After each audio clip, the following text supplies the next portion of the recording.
Salut tout le monde. Là, on peut faire une petite revue de presse. Surtout que la revue de presse, elle est intéressante. Comme d'habitude, j'ai fait le travail. À savoir, je ne me contente pas seulement de relever un fait divers et de m'exclamer «Oh là là, ils sont méchants». Mais on va se livrer un petit travail d'analyse. Et vous allez voir, ça va être très intéressant. Je vais d'abord éliminer les nouvelles qui sont certes intéressantes, mais qui le sont beaucoup moins, et qui sont, elles, un petit peu du commentaire, mais enfin du commentaire intelligent. Et ben, on va commencer par Marseille, hein. Donc, l'arrêté municipal qui est retoqué, comme annoncé, hein, la plupart de ces arrêtés étaient à la... Rappelez-vous cette vidéo que j'avais faite volontairement dans un endroit, alors il y en a, faut leur expliquer les vidéos, hein. Non, c'est grave quand même. Mais j'avais pris des boulevards déserts d'un quartier plus ou moins désert de Marseille. J'avais mis le masque, c'était la première, une des premières brèves, en montrant que c'était ridicule de le mettre là. Bon, il y en a qui ont rien compris, qui ont cru pourquoi tu portes le masque, il faut l'enlever. Hein, si c'était aussi simple que ça d'enlever le masque, hein, et de rester chez soi, on l'aurait fait. Non, non. Ce qui est intéressant, il y a deux trucs qui sont intéressants. C'est la faiblesse de la norme juridique. Je sais, je l'ai déjà dit. Pourquoi prendre des arrêtés? Vous allez me dire parce que c'est des préfets, parce que c'est local. Ok, mais c'est bizarre, parce que c'est des arrêtés qui sont écrits par des amateurs. Or, les préfets, ils ont un cabinet, ils ont des conseillers, ah, je peux vous en parler, c'est tout sauf des amateurs. Donc pourquoi prendre des arrêtés aussi amateurs? Pourquoi amateurs? Parce que lorsque tu imposes une interdiction aussi lourde, aussi globale et aussi peu motivée, il faut t'attendre à être retoqué.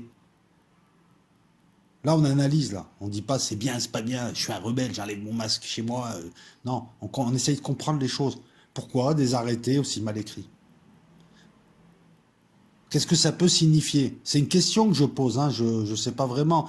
Parce que là, le retocage, même moi, je vous l'ai dit. Voilà, ça fait un mois et demi, on en parle, je vous ai dit, il y aura un contrôle de la légalité interne et externe par le juge, en l'occurrence ici le juge administratif. Il va sous-peser entre la nécessité d'interdire, jusqu'où elle va, et ce qu'elle impose. Et je vous avais expliqué que c'était complètement stupide et que c'était peut-être même un motif à recours juridique, et beaucoup de gens font des recours juridiques, parce que le juge va vite voir qu'il est ridicule d'imposer un masque à l'extérieur, quelle que soit l'heure, quel que soit l'endroit, quelle que soit la densité. Et ça, c'est intéressant. C'est intéressant à comprendre. Pourquoi est-ce qu'on écrit des arrêtés aussi mal? Je sais pas. Qu'est-ce que je pourrais dire sur ce sujet-là? Donc, retocage, qu'est-ce que ça veut dire? Ça veut dire qu'il faut réécrire l'arrêt, il faut motiver l'interdiction. Alors ici, le juge a clairement dit, vous n'imposez cette interdiction que dans les zones de forte densité. Et là, ok. Oui, effectivement, si tu es à Noailles, qui est un quartier à forte densité, où il y a le marché, si tu es voilà, si tu es à certains endroits, bon, je peux comprendre, mais pas me l'imposer. Deuxième chose aussi, parce que je fais le job, ça fait quelques jours que je marche sans le masque et que je fais des grands circuits, des circuits d'une heure dans le grand centre pour voir un petit peu la tendance. Voilà, pour pouvoir en parler, de faire un peu de terrain. Beaucoup de gens ne portent pas le masque, beaucoup en portent. Certains te regardent, mais ici, à la limite, tu es libre de faire ce que tu veux, il n'y a personne qui va venir t'embêter. Dehors, hein, on parle de dehors. On parle toujours de dehors. Et je me suis rendu compte qu'effectivement, tu vois, il est inutile. Par exemple, là, je vais sortir tout à l'heure, je ne porterai pas le masque. Donc le job, on l'a fait, on n'a pas attendu, on a essayé de comprendre le pourquoi, le comment, et puis il est tombé. Donc le masque est démasqué. Mais, depuis un certain temps, il nous montre les chiffres des réanimations et il nous explique que d'un coup c'est remonté, qu'il y a beaucoup de contamination et de cas positifs et beaucoup de réanimations. Pour les Bouches-du-Rhône et pour la ville de Marseille, ils nous ont fait le premier coup de on va prendre des mesures, il faut prendre des mesures fortes. Heureusement que vos élus vous ont sauvé, ils ont réussi à limiter la casse. Vous ne fermerez les barques à minuit 30 ou à 23 heures. Nous, vous avez prévu le reconfinement. Donc, ils parlent beaucoup de reconfinement en ce moment. Moi, ce que je prévois, c'est une hypothèse. Il y aura peut-être une erreur. C'est qu'ils sont en train de nous jouer, ils sont en train de jouer à la douche écossaise avec nous. On alterne du chaud et froid. Jean Castex qui te dit il va y avoir des mesures fortes, il arrive, il dit rien, donc toi tu es rassuré. C'est une technique aussi. et boum, tout de suite après, il y a quelque chose. Je ne serais pas surpris de les voir confiner Marseille, voire une autre ville cet hiver, d'ici à cet hiver, parce qu'ils ont cette arme du confinement, parce qu'il faut qu'ils en jouent de manière mesurée, donc ils vont la tester, et le confinement d'une ville n'a pas encore été fait en France, et ils sont capables de le faire, ne serait-ce que pour tester, et moi je vois bien Marseille être confiné. Écoute, s'il y a beaucoup d'infections, et il y a beaucoup de réanimations, et c'est vrai qu'il y a des cas de réanimation, ça là-dessus, je veux dire, il y a des témoignages, ils ne peuvent pas mentir, euh, la courbe ne va faire que monter. L'été est à peine fini, là. Enfin, les températures d'ailleurs sont restées. Donc voilà, c'est aussi facile à anticiper. Il se peut que je me plante qu'il n'y ait pas de reconfinement, mais lorsque tu vois la courbe, lorsque tu les vois s'affoler là, la courbe elle va encore monter. Et à un moment donné, ben, je les vois bien nous reconfiner. Donc si tu es à Marseille, prévois les réserves. Moi en tout cas, je vais faire des réserves parce que je sens qu'ils vont nous confiner à un moment donné. Ils vont nous dire dans 3 jours, vous ne sortez pas, vous sortirez 1 heure, vous sortez. Reconfinement ou total ou reconfinement partiel, genre, je sais pas, vous sortez pas la nuit ou comme ça ils testent. Et puis ça fait un effet sur les autres villes. Ça fait un effet ça a un effet dissuasif. La réalité, c'est qu'après avoir confiné des gens pendant 2 mois, après avoir accumulé des stocks de masques qui soi-disant étaient inutiles, il a fallu les fourguer. Et comment dire ça? Et ensuite, parce ils ont rien épargné, au lieu de dire aux gens, vous ne partez, voilà, vous n'êtes pas confinés, vous portez un masque en milieu fermé ou en milieu à forte densité, et vous faites vos vacances à 100 km autour de chez vous. Comme ça, chaque département, ben voilà, tu vas privilégier ton département. Résultat, ça aurait déjà moins d'impact euh, sur la saison touristique que d'envoyer personne. Mais ça aurait évité ce qui arrive chaque année, c'est-à-dire que une grosse partie, une majeure partie des touristes français et puis de touristes, enfin là c'était surtout des touristes français, viennent dans le sud de la France voilà, quand tu as 2-3 millions de personnes regroupées sur aussi peu d'espace, il est normal que ça reprenne. Donc, est-ce que c'est de l'amateurisme ou pas d'avoir laissé ça? En tout cas, quoi qu'il en soit, là, moi, je pense qu'il y aura reconfinement. Ça, c'était pour Marseille, c'était pour le masque. Voilà. Donc là, moi, dès maintenant, je ne le porte plus, sauf les zones où ça doit être clairement indiqué. Voilà, ça déjà. Mais bon, je veux dire, à chaque moment, à tout moment, ils peuvent reconfiner. Les deux sujets intéressants que je vais aborder, je vais aborder deux sujets intéressants. Et pour une fois n'est pas coutume, je vais féliciter Macron. On va parler de Macron et d'Erdogan et de ce qui se passe réellement. Pas de ce que montrent à peine les journalistes. D'habitude, je suis très critique avec Macron, notamment sa politique intérieure, mais même sa politique extérieure, qui reste quand même assez lamentable. Mais là, Macron, je trouve que depuis quelques mois, il se les joue comme Poutine. Et pour une fois, j'ai envie de dire du bien. Parce que si tu veux, aujourd'hui, lorsqu'on regarde la géopolitique dans le monde, on a deux styles différents. Enfin, on en a même plusieurs. On a le style timoré, le style faux cul. Mais on a deux styles là que j'ai envie de mettre en exergue. On a d'un côté les matamors. Alors, ça fait pas péjoratif, mais c'est pas péjoratif, même si ça semble l'être. Les matamors, les grandes gueules. Et on a de l'autre côté ce que j'appelle moi les Florentins, comme Poutine, comme ce qui était Mitterrand, c'était son surnom. On a deux oppositions intéressantes dans la géopolitique. Les grandes gueules qui passent leur temps à tweeter ou à faire des déclarations et qui, au final, amenuisent leur action. Parce que quand tu fais des grandes déclarations, bah, ton action, elle est moins forte, moins violente que... Tu vois, je vais te prendre un exemple simple. Un mec qui a une grande gueule qui parle tout le temps, il se chamaille et il parle tout le temps. C'est moins impressionnant qu'un type qui dit rien et qui se bagarre. Qui fait que porter des coups. On a ces deux styles qui s'opposent. Et on a cette opposition de style-là entre Macron et Erdogan. Et contrairement à ce qu'on pense lorsque tu analyses, le grand perdant, c'est pas Macron. Et Macron, là, il l'a joué intelligemment.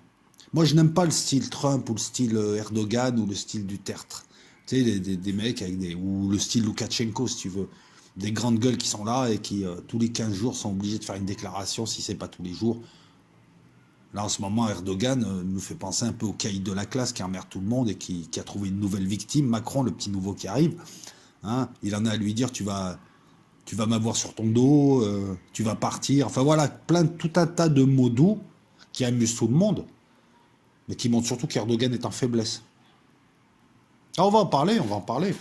Macron qui, lorsque tu observes bien, il dit rien parce qu'il ne peut pas désavouer ses prédécesseurs, mais Macron désavoue totalement, quel que soit ses gestes, il désavoue totalement la politique de ses prédécesseurs. Son prédécesseur, tu sais, le nain VRP cocaïné et la Libye. Bah Macron, depuis qu'il est là, il rame pour essayer de récupérer ça. Les liens avec le CRIF et l'Arabie Saoudite et le Qatar. Tu sais, les deux zélotes, là, les deux zélotes du CRIF, là, Hollande et Valls, voilà. Et toutes les saloperies qu'ils ont faites en Syrie. Macron, en Syrie, la France s'est retirée. Elle essaye de revenir par le Liban. Donc, tu vois, il désavoue quelque chose qui est terrible, quoi. Je veux dire, je sais pas, Sarkozy, il faut le mettre en prison. Cette histoire de Libye, c'est une énorme erreur. Mais il s'en foutait, lui, il était payé pour ça, donc il s'en foutait. Mais c'est une énorme erreur qui fait que maintenant tu as amené un adversaire, a fortiori Erdogan, représentant des frères musulmans au sud de l'Europe. Tu as créé un front dangereux à quelques centaines de kilomètres. Et c'est ça que Macron veut rectifier. Oui, je suis d'accord, la Turquie, là j'en parle de manière neutre, hein, la Turquie a été invitée en Libye, je suis d'accord. Mais géostratégiquement parlant, ça ne peut pas être accepté par tout un tas de pays. Parce que ça bouleverse la géostratégie.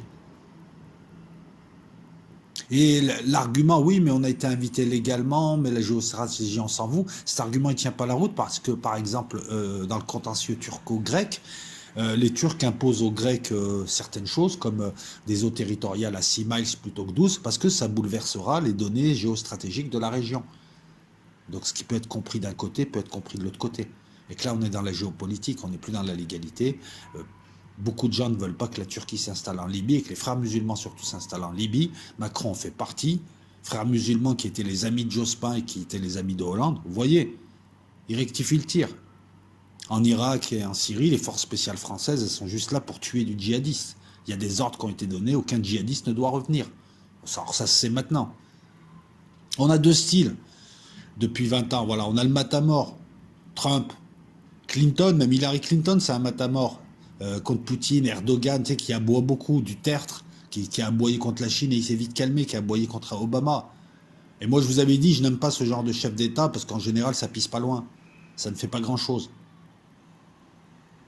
Depuis décembre 2019, petit récapitulatif, depuis décembre 2019, surtout depuis juin et surtout là depuis août, où il y a des tensions qui reprennent, des choses qui se sont produites en l'espace de peu de temps, mais depuis décembre, donc Erdogan a été invité par le gouvernement légitime libyen à venir les aider face à ce qui s'apparente être un putsch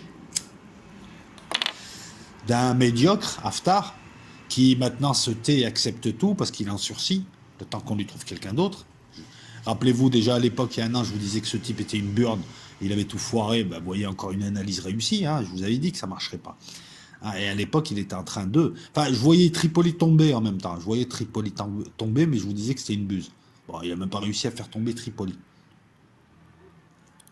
Derrière lui, tu avais la Russie, l'Égypte, les Émirats Arabes Unis et la France, cachés, qui veut faire tomber le gouvernement GNA, et qui fait sa géopolitique. Et quand je dis caché, c'est pas péjoratif.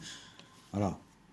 À un moment donné, on a retrouvé des missiles Javelin, on a retrouvé de l'armement français sophistiqué, enfin de l'armement américain, mais laissé par la France sophistiqué. Donc la France est partie prenante à cette histoire. On va rester neutre. L'intervention d'Erdogan provoque justement l'échec de cette tentative de putsch. Erdogan s'installe, avec les résultats qu'on connaît.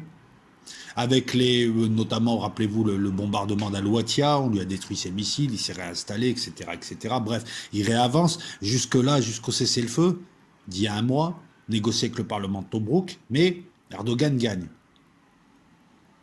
Les Européens ont laissé faire dans un premier temps. Dans un second temps, ils ont créé une fausse mission européenne, Irina, pour contrôler les bateaux.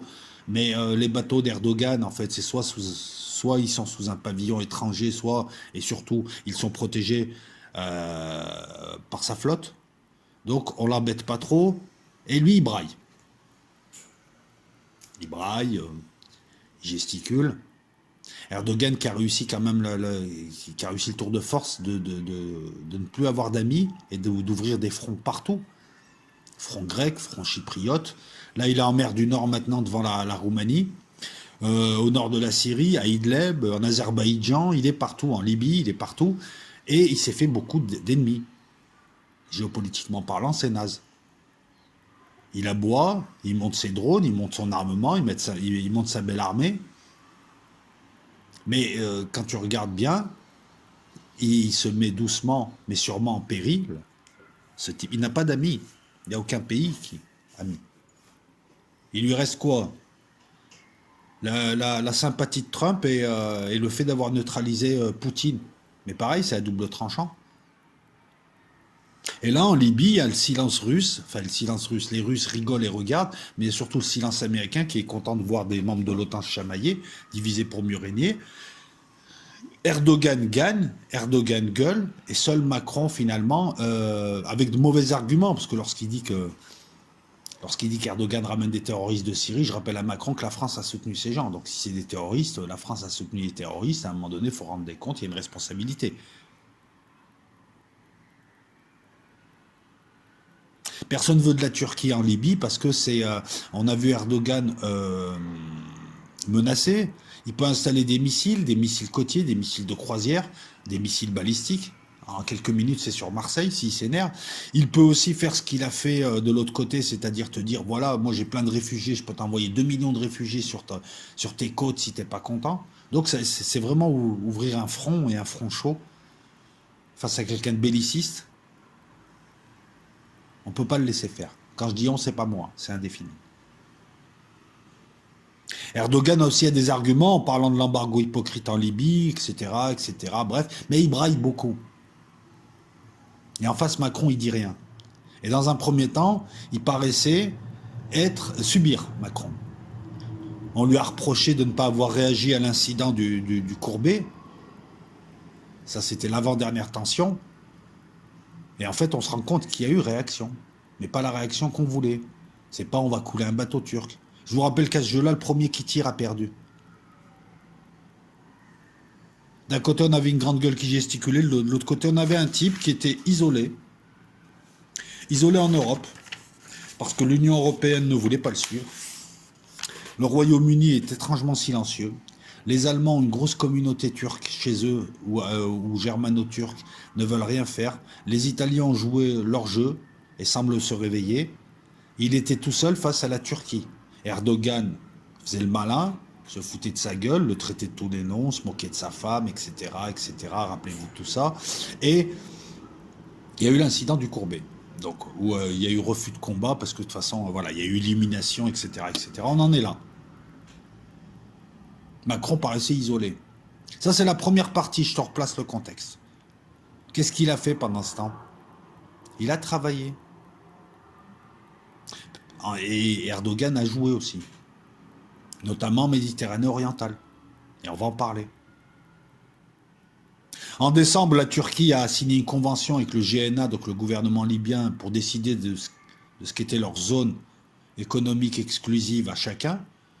Ils se sont inventés de nouveaux droits, et on va parler aussi de ça, là, je vais t'en parler là. Ils se sont inventés de nouveaux droits, et ils se sont fixés chacun une zone économique exclusive, en tout cas ils les ont répartis en bafouant les éventuelles zones égyptiennes, grecques, chypriotes. Et avant d'avancer et commencer à parler du beau jeu de Macron et de ce qui s'est passé là dernièrement, hein, on va parler un petit peu des zones économiques exclusives et de la convention signée en 82 du droit de la mer. Si tu veux, la Turquie n'a pas signé cette convention. Si tu veux, on a en Méditerranée orientale un vieux problème qui est réapparu ces dernières années. C'était déjà un vieux problème. Une zone économique exclusive, c'est une zone qui est au-delà de tes eaux territoriales de 12 miles et qui est une zone qui ne t'appartient pas, mais qui t'appartient aussi, sur lequel tu as des droits, tu peux l'explorer, tu peux exploiter les ressources qu'il y a sur cette zone. Tous les pays peuvent en avoir une. Tous les pays n'en ont pas forcément une. Il y a le droit de la mer. Il y a une convention qui n'a pas été signée par la Turquie. Et pour ce qui est voilà, tu as eau territoriale, zone contiguë, zone économique exclusive, et après tu as ce qu'on appelle le plateau continental, et il y a des cas d'exception. J'évite de rentrer dans le droit de la mer, juste pour dire qu'il y a souvent des désaccords entre pays, et que c'est souvent fixé de manière bilatérale entre deux pays. Là, à l'heure où je te parle, l'Algérie et l'Espagne ont deux zones exclusives économiques incompatibles, donc ils sont en train de discuter pour fixer une zone exclusive. Très souvent aussi, ces zones servent surtout pour les droits de pêche. Et dès qu'un pays peut, il s'arme, il s'équipe d'une petite flotte pour défendre. Parce que dans la mer, tu as, bon, t'as la pêche, tu as les ressources halieutiques, hein, donc tu as les nodules, tu as tout un tas de choses. Et puis c'est stratégique, quoi, la ZEE. En Méditerranée, vu l'exiguïté de la Méditerranée, il y a très très peu d'États qui ont créé des zones économiques exclusives. C'est pour ça que la ZEE entre la Turquie et la Libye, en tout cas version GNA de décembre, c'était une création, c'était une confirmation. Mais il y a très peu d'États qui le font parce que si jamais chaque État faisait sa ZEE, ben, elles se chevaucheraient toutes. Une ZEE, c'est 200 miles, 370 km. Ça peut aller jusqu'à 370 km. Alors imagine, hein, mets-toi à l'esprit une carte de la Méditerranée, tu comprendras vite que ça posera problème. La mer est trop petite. Mais beaucoup de pays définissent leur zone de pêche. Et ne veulent pas voir les voisins venir piquer le poisson chez eux. C'est un vieux problème qui a été... ces ZEE,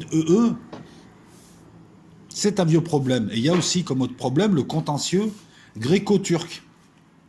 C'est très simple, le contentieux gréco-turc, il y a un contentieux en tout. La frontière terrestre est bloquée depuis 2012. Il y a contentieux sur les ZEE, sur les eaux territoriales, sur l'espace aérien, sur les vols militaires. La Turquie réclame aussi certains îlots. Bref, ils s'entendent sur rien. Ce que tu vois là, par exemple, les Grecs qui par exemple, veulent récupérer un îlot, pas les Grecs, les Turcs qui veulent récupérer un îlot grec, je vais te donner son nom d'ailleurs à cet îlot, si je le retrouve, c'est vieux ça. Voilà, c'est Imla, près de Koli-Limnos. Le contentieux gréco-turc porte sur voilà, l'espace territorial qui est limité à 6 miles. Les Turcs ont demandé aux Grecs de limiter à 6 miles leurs eaux territoriales parce que si les mettent à 12 miles comme le droit leur permet, ils auront plus de mer qu'eux. Donc tu vois, ils imposent le jeu. Voilà, il y a une île, il y a tout un tas de choses. Il y a un gros contentieux dans le coin. Les ZEE dans le coin n'ont pas été définis. Et on vient de trouver des gisements de gaz de folie. Depuis une décennie, on a trouvé d'immenses gisements de gaz. On parle de 3500 milliards de mètres cubes. Et puis il y a plusieurs gisements qui concernent tous les pays. Gaza, Israël, qu'est-ce qu'il y a encore? Liban, Chypre, la Grèce, la Turquie. Vous avez tout un tas de gisements. Ça aiguise les convoitises. Ça aiguise aussi les convoitises des sociétés qui vont pouvoir exploiter ces gisements, qui vont pouvoir installer les tuyaux, les trucs comme ça. Un vieux contentieux gréco-turc qui a donné lieu quand même à un accrochage en 96 avec la perte d'un F-16 turc abattu par un Mirage 2000 grec et beaucoup d'incidents réguliers. Vous allez voir comment on va goupiller avec la Libye et vous allez comprendre pourquoi. C'est intéressant. Qu'est-ce qu'il y avait d'autre? Et il y a le problème chypriote. Le problème chypriote, en 1974, les Turcs envahissent Chypre pour protéger les Chypriotes d'origine turque, qui étaient effectivement malmenés. Depuis, ils occupent un tiers de l'île. Ils créent une république chypriote du Nord qui n'est pas reconnue. Le gouvernement, enfin, à l'international, on ne reconnaît que Chypre du Sud. La Turquie estime que tant que le problème de Chypre n'est pas réglé, les autorités chypriotes ne sont pas légitimes, n'ont rien à dire, et que les zones territoriales chypriotes, quelles qu'elles soient, elles sont aussi pour les Chypriotes du Nord. Et donc que les gisements gaziers qu'il y a sur ces zones appartiennent autant aux Chypriotes du Nord, d'origine turque, qu'aux Chypriotes du Sud. Voilà pourquoi il ne reconnaît pas les zones économiques exclusives grecques et chypriotes, et voilà pourquoi, depuis un certain temps, Erdogan envoie son bateau, l'Euro Grace, un bateau de prospection, accompagné d'une flottille de frégates, vieilles frégates certes, mais frégates dissuasives. Ce navire prospecte, parce que ces gisements pour l'instant ils ne sont pas effectifs, Ce navire prospecte sans reconnaître justement la légitimité, la souveraineté grecque et chypriote. Et c'est ça qui cause, en ce moment, en Méditerranée orientale, beaucoup de tensions. Mais enfin bon, Erdogan n'a pas fait que ça, puisque vu son rôle en Syrie, et vu son rôle un petit peu partout, notamment récemment en Azerbaïdjan, il participe un petit peu à l'agitation politique. Et toujours de manière verbale, enfin toujours de manière aussi peu discrète. Maintenant qu'on a défini ce qu'était une ZEE, les problèmes, il y a le produit des multiplicateurs, voilà. Le gaz. C'est ça qui fait que le problème est revenu. Et c'est là où Macron il est fort. Macron, il voit Erdogan venir le chatouiller en Libye. Il voit une Union européenne isolée. Non, pas isolée. Divisée. Il voit la Grèce emmerdée. Il voit que la Grèce se rapproche de l'Égypte. Macron, il est là. Erdogan, il est en train de faire le malin depuis des mois. Il pense qu'il a isolé Macron et il pense qu'il a obtenu l'appui de Trump. Tu vois que c'est pas qu'un jeu d'avion ou de... Le plus malin, c'est pas celui qui envoie ses avions ou qui braille. Le plus malin, c'est celui qui a les bonnes protections. Dans un premier temps, Erdogan avait super bien joué. Il avait neutralisé l'Allemagne, il avait neutralisé le Royaume-Uni, il avait neutralisé l'Italie, il avait neutralisé les Russes, il avait neutralisé tout le monde. Et il était là face à Trump, dans sa zone de confort. Il voulait un tête-à-tête. C'était ce qu'il arrangeait.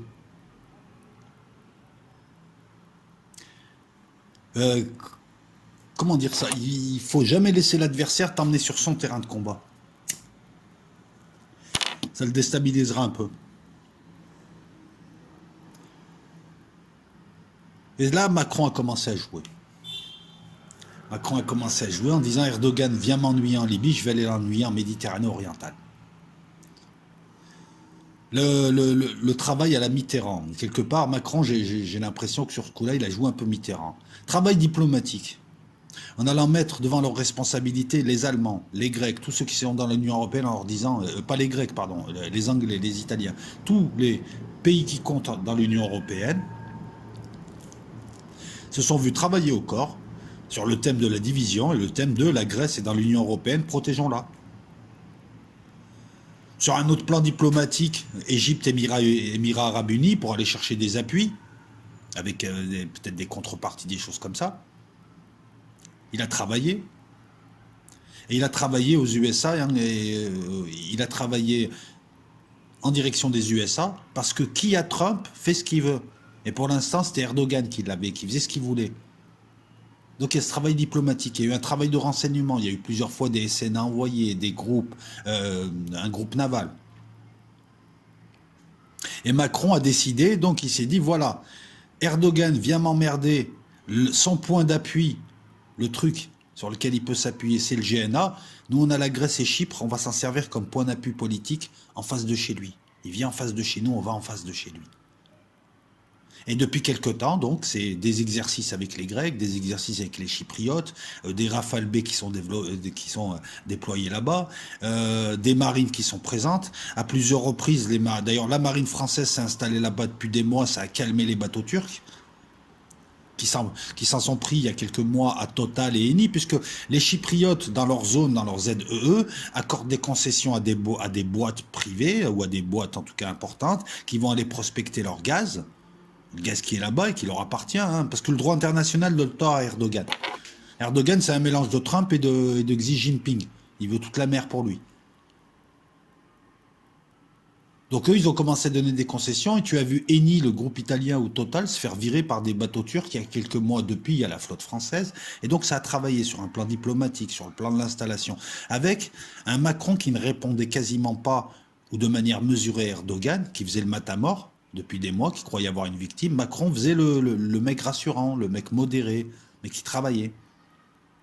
Et qui petit à petit a commencé à envoyer la flotte. En août, il y a eu des exercices. Il a relancé la mission européenne. Il a resserré les liens de l'Union européenne. Et surtout, il est allé s'appuyer sur la Grèce. Et il a joué son rôle sur la Grèce, Chypre, et il a joué son rôle. Son rôle, il est simple, il est président de la République française, il doit montrer qu'il y a des armes, et qu'il y a des moyens, et qu'il y a une posture. Mais il ne doit pas tirer. L'enjeu, il est là. Il doit être fort sans taper. Il doit être fort sans faire le malin, il doit être fort sans être impérialiste, et il doit être efficace. Et il y a des gens, si tu veux, lui, il doit faire vendre. C'est le meilleur moment pour vendre de l'armement. À tout un tas de pays qui n'en ont pas, ou qui ont du vieil armement. Réussir son rôle. Donc il a développé des accords militaires. On va en parler aussi. Il a développé la présence française dans un lieu hyper stratégique. À l'heure où je te parle, on parle d'une base navale. À Chypre, une base de sous-marins. T'imagines une base de sous-marins? Alors, les renseignements, t'es en face du Bosphore, t'es à côté de la Turquie, t'es en face de la Syrie, t'es en face d'Israël, t'es en face de partout. Une base navale à Chypre, c'est hyper stratégique pour la France. Et puis ça crée des liens. Tu t'installes là-bas, tu protèges leurs eaux, eux, ils n'ont pas de bateau, ils n'en ont pas assez, et eux, ils t'achètent des armes. Ça aussi, il l'a fait. Ça aboutit. Ça aboutit à la vente de 18 Rafale 4 frais, mais encore, ça, c'est les accords publics. On n'a pas les accords secrets, on n'a pas la suite. Les gens qui achètent des armes, les amis, ils n'achètent pas qu'une arme, ils achètent une protection, ils achètent un ami, ils achètent un transfert de compétences, ils achètent un statut. Hein, quand tu vas acheter, je sais pas, des S-400, implicitement, tu dis, je suis en train de bâtir une grosse armée, personne ne va rentrer chez moi. Lorsque tu as un sous-marin nucléaire, tu es passé en Ligue des Champions. Les ventes d'armes sont politiques. Tu peux avoir d'excellentes armes, hein, comme peut en produire l'industrie militaire française, et ne quasiment rien vendre. Tu peux avoir des armes toutes vilaines et les vendre, comme l'Eurofighter, parce que c'est très politique. Et pour ça, donc les gens n'achètent pas à des pays timorés, ils achètent à des pays qui les aident. La Grèce a acheté à la France parce que là, ça l'intéresse de travailler avec la France. Il n'y a que la France qui est venue l'aider. Et la France a été maligne, elle est venue l'aider en se disant, voilà, tiens, j'ai mon nouveau pote là-bas. Je pourrais aller dans ton quartier, Erdogan, t'emmerder. Je pourrais aller dans ton quartier, devant chez toi. Personne ne pourra rien me dire, je vais voir mon nouveau pote grec. Et en même temps, je vais aller te mettre la pression. Puis mon nouveau pote, je vais l'équiper aussi, on va s'entraîner ensemble. Je vais être juste derrière lui. Tu vois, c'est malin en plus. À l'américaine, hein. Ils s'aperçoivent que dans la région, il y a une division, ils en choisissent un et puis ils font leur jeu. Voilà, Macron, il la joue à l'américaine, là, il la joue à la Poutine. Et pendant ce temps, Erdogan, donc, il braille et qui n'a pas réussi à prendre Sirte, et qui braille partout et qui envoie ses bateaux un peu partout, en mer Noire, partout. Enfin bref, voilà. Deux styles différents. Et c'est pas fini. Donc Macron, il a travaillé pour te la faire rapide. À l'heure où je te parle là, les Américains ont commencé à s'inquiéter de voir la France être leader, soudée autour d'elle, et répondre à la Turquie de manière efficace, parce que l'Euro Grace qui est arrivé pour se prospecter, qui depuis août, là, il y a eu des tensions. Il y a un bateau turc qui a percuté un bateau grec dans l'espace maritime grec. Il a accompagné ses flottilles, il est reparti. Un coup de fil de Trump, il est reparti. Derrière, c'est toute la diplomatie de Macron qui a compris que ça ne servait à rien de brailler. Allez voir les dernières déclarations d'Erdogan. Voilà, il s'en prend à Macron, la France, colonie, machin, truc et tout. Il balance, l'autre il travaille par derrière. Il y en a un qui fait le gros bras et qui a cru que, l'autre pendant ce temps, il est en train de l'enfler. Et puis il l'a enflé. Résultat, le bateau, il est vite rentré là. Il s'est vite carapaté en Turquie. Trump est intervenu. Les États-Unis sont intervenus. Et apparemment, ils interviennent véritablement dans la mesure où ils sont allés faire des exercices avec les Chypriotes, hein, des forces spéciales qui font des exercices, c'est un signe. Ça veut dire, Erdogan, tu vas te calmer maintenant, tu vas te calmer, tu vas arrêter d'emmerder Chypre, sinon nous aussi on est là.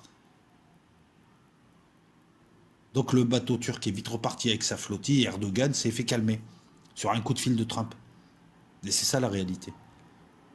Donc, si tu veux, il y a quelques mois, Macron est passé pour un faible. À l'heure où je te parle, Macron a réussi à rameuter tout le monde. Ça a fait plaisir aux Grecs, ça fait plaisir aux Chypriotes, ça fait aussi plaisir aux Syriens et aux Égyptiens.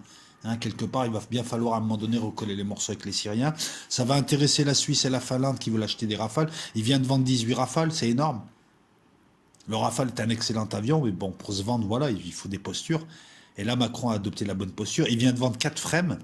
Il vient de signer des accords publics, secrets avec la Grèce. Il y aura d'autres types d'armes, tout le monde est intéressé. Il a relancé la mission européenne, il est passé pour un leader. Et Erdogan, au final, sa prospection, il s'est vite barré. C'était le bluff de trop. Les Grecs sont contents, et en plus, les Grecs demandent juste à négocier. Ils sont prêts à négocier, mais sans condition. On est dans une situation où tu as un matamor qui a voulu s'imposer avant négociation. Il a voulu imposer ses conditions. Et finalement, tu as Trump qui a signé la fin de la partie. Donc, il prend un camouflé. Voilà. Erdogan, c'est le caïd de la classe et Trump, c'est le capot de la classe qui gère. Sur un regard, il lui a dit, bon, c'est bon, calme-toi. Arrête de. Voilà, c'est Macron aujourd'hui qui gagne. C'est pas Erdogan. La suite, c'est simple. Tout le monde veut négocier. Ça arrangerait tout le monde. C'est comme la Libye. Erdogan a la possibilité là de s'en sortir la tête haute. Il a suffisamment fait le gros bras pour que ses supporters soient contents, parce que c'est ce qu'ils veulent, que ça braille, voilà, qui s'agite. Bientôt, il va prendre une Kalachnikov et s'agiter comme Loukachenko à la télé avec son fils. Mais il lui reste quoi? Il n'a pas d'amis. Trump et Poutine, c'est pas vraiment des amis, c'est du business. Il a joué entre Trump et Poutine, mais aussi joue avec lui parce qu'il a besoin d'eux maintenant. Tu vois, si Trump le laisse tomber, il est aux mains de Poutine. Et là, changement de donne. Poutine peut être féroce. Pour l'instant, il lui fait des sourires, mais il sait être féroce. On l'a vu lorsque Poutine a aidé l'armée syrienne à Idlib. Il sait être féroce. À l'heure d'aujourd'hui, il a fait monter la tension. Cette tension s'est retournée contre lui. C'est le bluff de trop. Son bluff a été démasqué. Qu'est-ce que tu veux qu'il fasse? À part dire tu vas bientôt partir, t'en as pas fini d'avoir des ennuis avec moi, qu'est-ce que tu veux qu'il fasse? En attendant, Macron, il l'a fait partir de la zone à plusieurs reprises, sans que ça se sache aussi. Comment tu veux faire? Si un bon chef d'État là, il sait jusqu'où pousser la tension, et là, si Erdogan commence à négocier, ça va, il s'en sort. Et c'est ça qui va être intéressant à voir. C'est là on va avoir la preuve, à savoir est-ce qu'Erdogan est un tacticien ou est juste un matamor pas trop futé. S'il continue sur le chemin de la tension, c'est stupide à mon sens. C'est stupide de sa part. Parce qu'il n'a pas les cartes en main, c'est très simple. Encore une fois, c'est une histoire de mécanisme et de structure. Je suis désolé. Écoute, on va regarder. Voilà, il voulait négocier en force. Il a pris un petit vent, mais personne n'a vu. Je serais lui, je viendrais négocier, en faisant croire que j'ai envie de négocier maintenant. Parce qu'à venir, il y a des sanctions européennes. L'économie turque, elle vacille. Il y a eu le Covid. S'il prend des sanctions et s'il y a de l'argent qui n'est pas donné ou de l'argent ça va gêner ses hommes d'affaires, ça va gêner son peuple. Et son peuple va grogner en lui disant mais tu fais quoi? Tu t'es mis à dos le monde entier là. Il n'y a personne qui nous aime bien. Sauf peut-être les Azéris. La suite, c'est le blocus, et je pense que Macron va continuer par derrière, donc à travailler les gens pour dire, voilà, et on commence à le voir, pour dire cette mission européenne avec ses bateaux doit contrôler et imposer un blocus en Libye pour plus qu'il y ait d'armement en Libye. On a vu 2 interceptions, là, depuis coup sur coup. Bon, ils interceptent les bateaux d'Haftar, hein, qui vont chez Haftar pour l'instant. Mais le prochain test, pour Macron, pour voir où en est Erdogan, c'est de le provoquer avec ce blocus. C'est à un moment donné 4-5 grosses frégates qui bloquent l'un de ses bateaux, qui violent l'embargo et qui le repoussent. Et là, on va voir la réaction turque. Les Turcs vont l'accompagner avec 1 ou 2 bateaux. S'ils engagent le combat, là, ils sont perdus, ils sont mis au banc de la communauté et puis ils perdent leur flotte. Et s'ils s'écrasent, ben Erdogan, tout ce qu'il a braillé là depuis des mois, finalement, s'avère être bidon.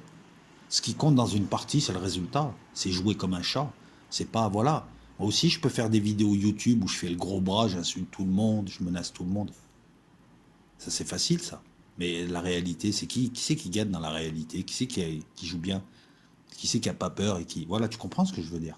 D'un côté, tu as juste un mec qui met la pression, mais une fois que la pression est passée, il passe pour un con. Elle est là, la suite. L'erreur, c'est aussi de s'être bien excité et... alors, pour l'instant, c'est pas une erreur. S'il négocie, c'est le moment de négocier en Méditerranée orientale. Parce qu'il ne peut pas imposer ses volontés. Il va les imposer comment? Militairement? Ben c'est bien, on va regarder un petit peu militairement.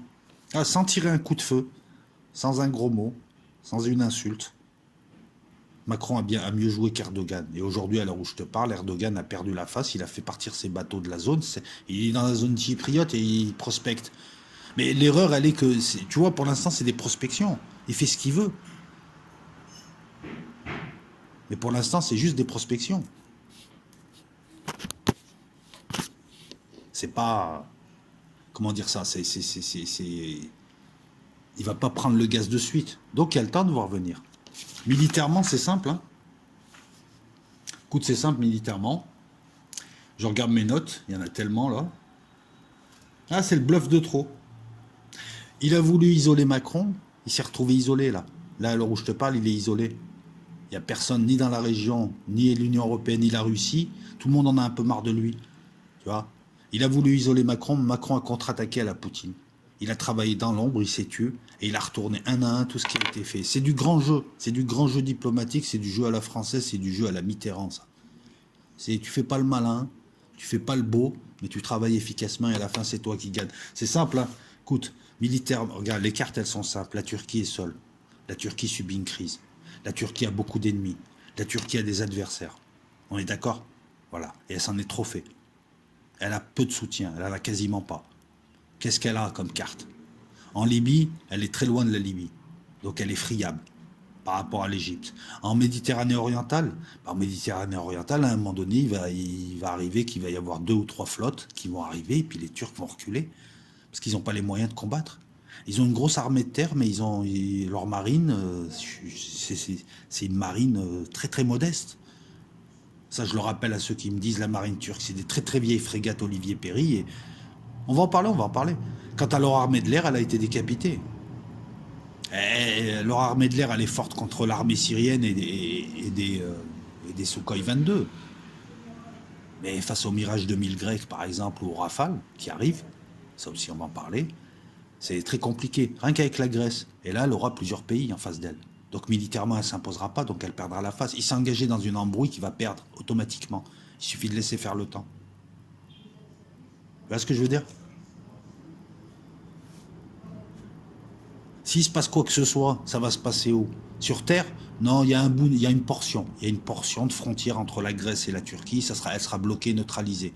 Le premier qui essaiera de rentrer sur le territoire de l'autre va s'enliser et perdra des moyens. Donc il n'y aura pas de combat terrestre. S'il doit y avoir un combat, ce sera naval. Et comme ils sont à proximité les uns les autres, même s'ils n'ont pas d'aéronaval, ils ont une aviation. Donc on aura un combat dans les airs et on aura un combat sur mer. Et rien que je te prends la Grèce. La Grèce qui a une armée solide et une marine solide. Hein, parce que voilà, elle sait que vaut mieux dans le coin avoir une bonne armée. Rien que la Grèce. Grèce et Turcs seront neutralisés. Alors imagine tu as la flotte française, imagine tu as une flotte européenne. On va vérifier un petit, regarde. On va voir un petit peu. Le budget de l'armée grecque, c'est 7,26 milliards d'euros de budget, 3% du PIB. Le budget turc, il est de 19 milliards, 2 fois supérieur. Sachant qu'en plus, les Turcs fabriquent beaucoup de leur armement. Il y a 2 grosses armées, mais l'armée grecque a une très très bonne marine. Elle a une flotte, une marine renforcée, 13 frégates, 19 corvettes, 11 sous-marins, porte-hélicoptères. De l'autre côté, la Turquie a une vieille marine aussi. Des vieilles frégates Olivier Perry, c'est son point faible, parce que dans un combat naval, ces frégates, elles tiennent pas. Hein. Tu prends 2 Olivier Perry, ça te donne une frame française. Et le Lafayette qui s'est fait éliminer, c'était une FLF. Même pas, en tout cas, c'était une frégate de faible tonnage. Ils ont un porte-hélico, ils ont un destroyer, ils ont 16 frégates, ils ont 12 sous-marins, ils ont 10 corvettes. Mais des deux côtés, ils n'ont pas d'aéronaval à part des hélicoptères, qui sont faits notamment pour se projeter ou pour la lutte anti-sous-marine. Donc, mon grand, on continue la projection. Erdogan, il a pas mal braillé. Mais quand tu examines derrière, il n'a pas les moyens. Rien que les 2 marines, elles vont s'affronter, elles vont se neutraliser. Il y a à peu près égalité là. Elles vont se neutraliser les 2 marines. Mais les Grecs vont avoir à côté d'eux les Égyptiens qui vont les aider, les Syriens. Sans même parler sans parler des pays européens. Et Macron, il travaille avec l'Égypte, les Émirats Arabes Unis là. 2e point d'appui. Lui, il joue aux échecs, il fait pas le beau, tu vois. Il montre pas son torse, il montre pas ses gros muscles. Il te la joue à la française, à la finesse, et puis à la fin, il te met un doigt dans le fion. Je suis désolé de parler comme ça, mais en même temps, c'est excellent comme il joue. Il y a du jeu fin, là. Et là, je te livre une analyse qui se veut intéressante et que personne ne livre. Je veux que tu apprécies ce jeu fin géopolitique. D'autant plus que, voilà, Erdogan a donné l'impression d'illuminer la France avec la frégate Lafayette, c'est pas passé. Mais c'est pas, tu vois, la réponse, c'est pas une réponse de débile, c'est une réponse de finesse. Là, on est dans la finesse, là. Là, c'est François Ier, là. Là, c'est d'accord, tu veux me la faire comme ça. Tu m'as isolé, je passe pour un con, mais tous tes potes, maintenant, c'est mes potes. Comme dans un film, quoi. Je te les retourne tous. Et puis petit à petit, je m'incruste. T'es venu en Libye, je vais en Grèce, ça tombe bien, t'es en embrouille là-bas, je vais à Chypre. Tu fais le gros bras, eh ben nous on va leur montrer aussi. Déjà, on va montrer qu'on a de l'armement. Deuxièmement, tu sais parfaitement que tu peux rien nous faire. Parce que je suis désolé, les amis, s'il y a une bataille navale entre la marine française et la marine turque, il y en a pour 3 jours. Non mais, ou alors tu connais rien à la guerre, je te le dis. Parce que entre, voilà, par exemple, c'est les sous-marins, machin, voilà, tu envoies le Charles de Gaulle, tu envoies 5-6 frèmes françaises. Les frèmes, c'est les frégates à plus gros tonnage, frégates multimissions, furtives, et il n'y a plus rien en face. C'est pas moi qui le dis, c'est du réalisme. L'aéronaval, t'envoies le Charles de Gaulle, tu le mets bien, tu sais, dans les îles grecques, il est bien protégé avec ses bateaux, et tu as, je sais pas, une vingtaine, 25 avions. En combat aérien, c'est pareil. Excuse-moi, mais bon, les F-16 turcs face aux Rafales français, je te dis juste un truc, c'est que ça va être l'orgie, quoi. Et ça, tout le monde le sait, ça. Donc pourquoi s'engager dans un truc qui risque de partir en embrouille alors que t'es pas assez musclé? Tu veux te battre avec 5 mecs en même temps, déjà il y en a un, déjà bateau avec un mec qui va te neutraliser. Je veux dire, s'il y a déjà une guerre, avec la Grèce déjà suffira à enliser la Turquie. Ils vont se neutraliser. Alors imagine une flotte, genre sous-marin allemand, flotte française ou flotte italienne, c'est encore autre chose. Parce que là, on a du gros tonnage, là, on a de la missilerie, on a, voilà, s'il y a un combat, les gars, ils vont rien comprendre. C'est pas les vieilles Olivier Péry, la classe Olivier Péry, des vieilles frégates. Je sais même pas si sur un plan, sur un plan du renseignement, des contre-mesures électroniques, sur le plan de la missilerie, je sais même pas si elles feront l'affaire. Une frème française, elle va t'envoyer un scalp, elle est à 300 km, la frème. Elle va t'envoyer un scalp. Allez, va balancer tes contre-mesures. Ah, t'en as pas? Ben écoute, il te reste 10 secondes.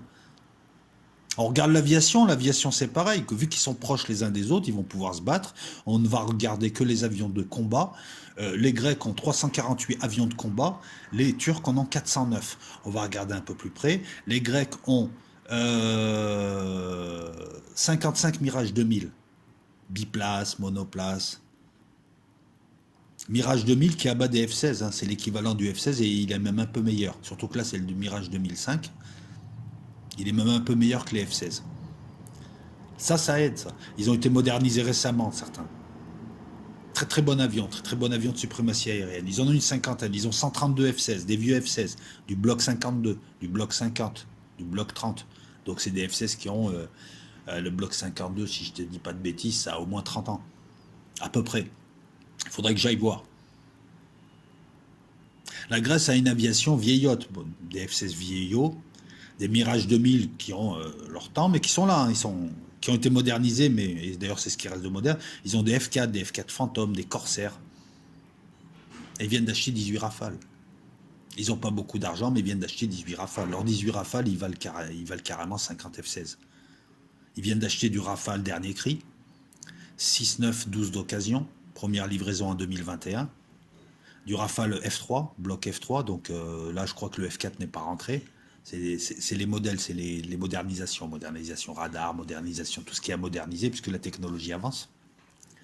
C'est un omnirôle, et c'est ça qu'il faut, c'est-à-dire un avion capable de tout faire, sans forcément redescendre, qui coûte pas trop cher, qui soit de 4e génération et demie.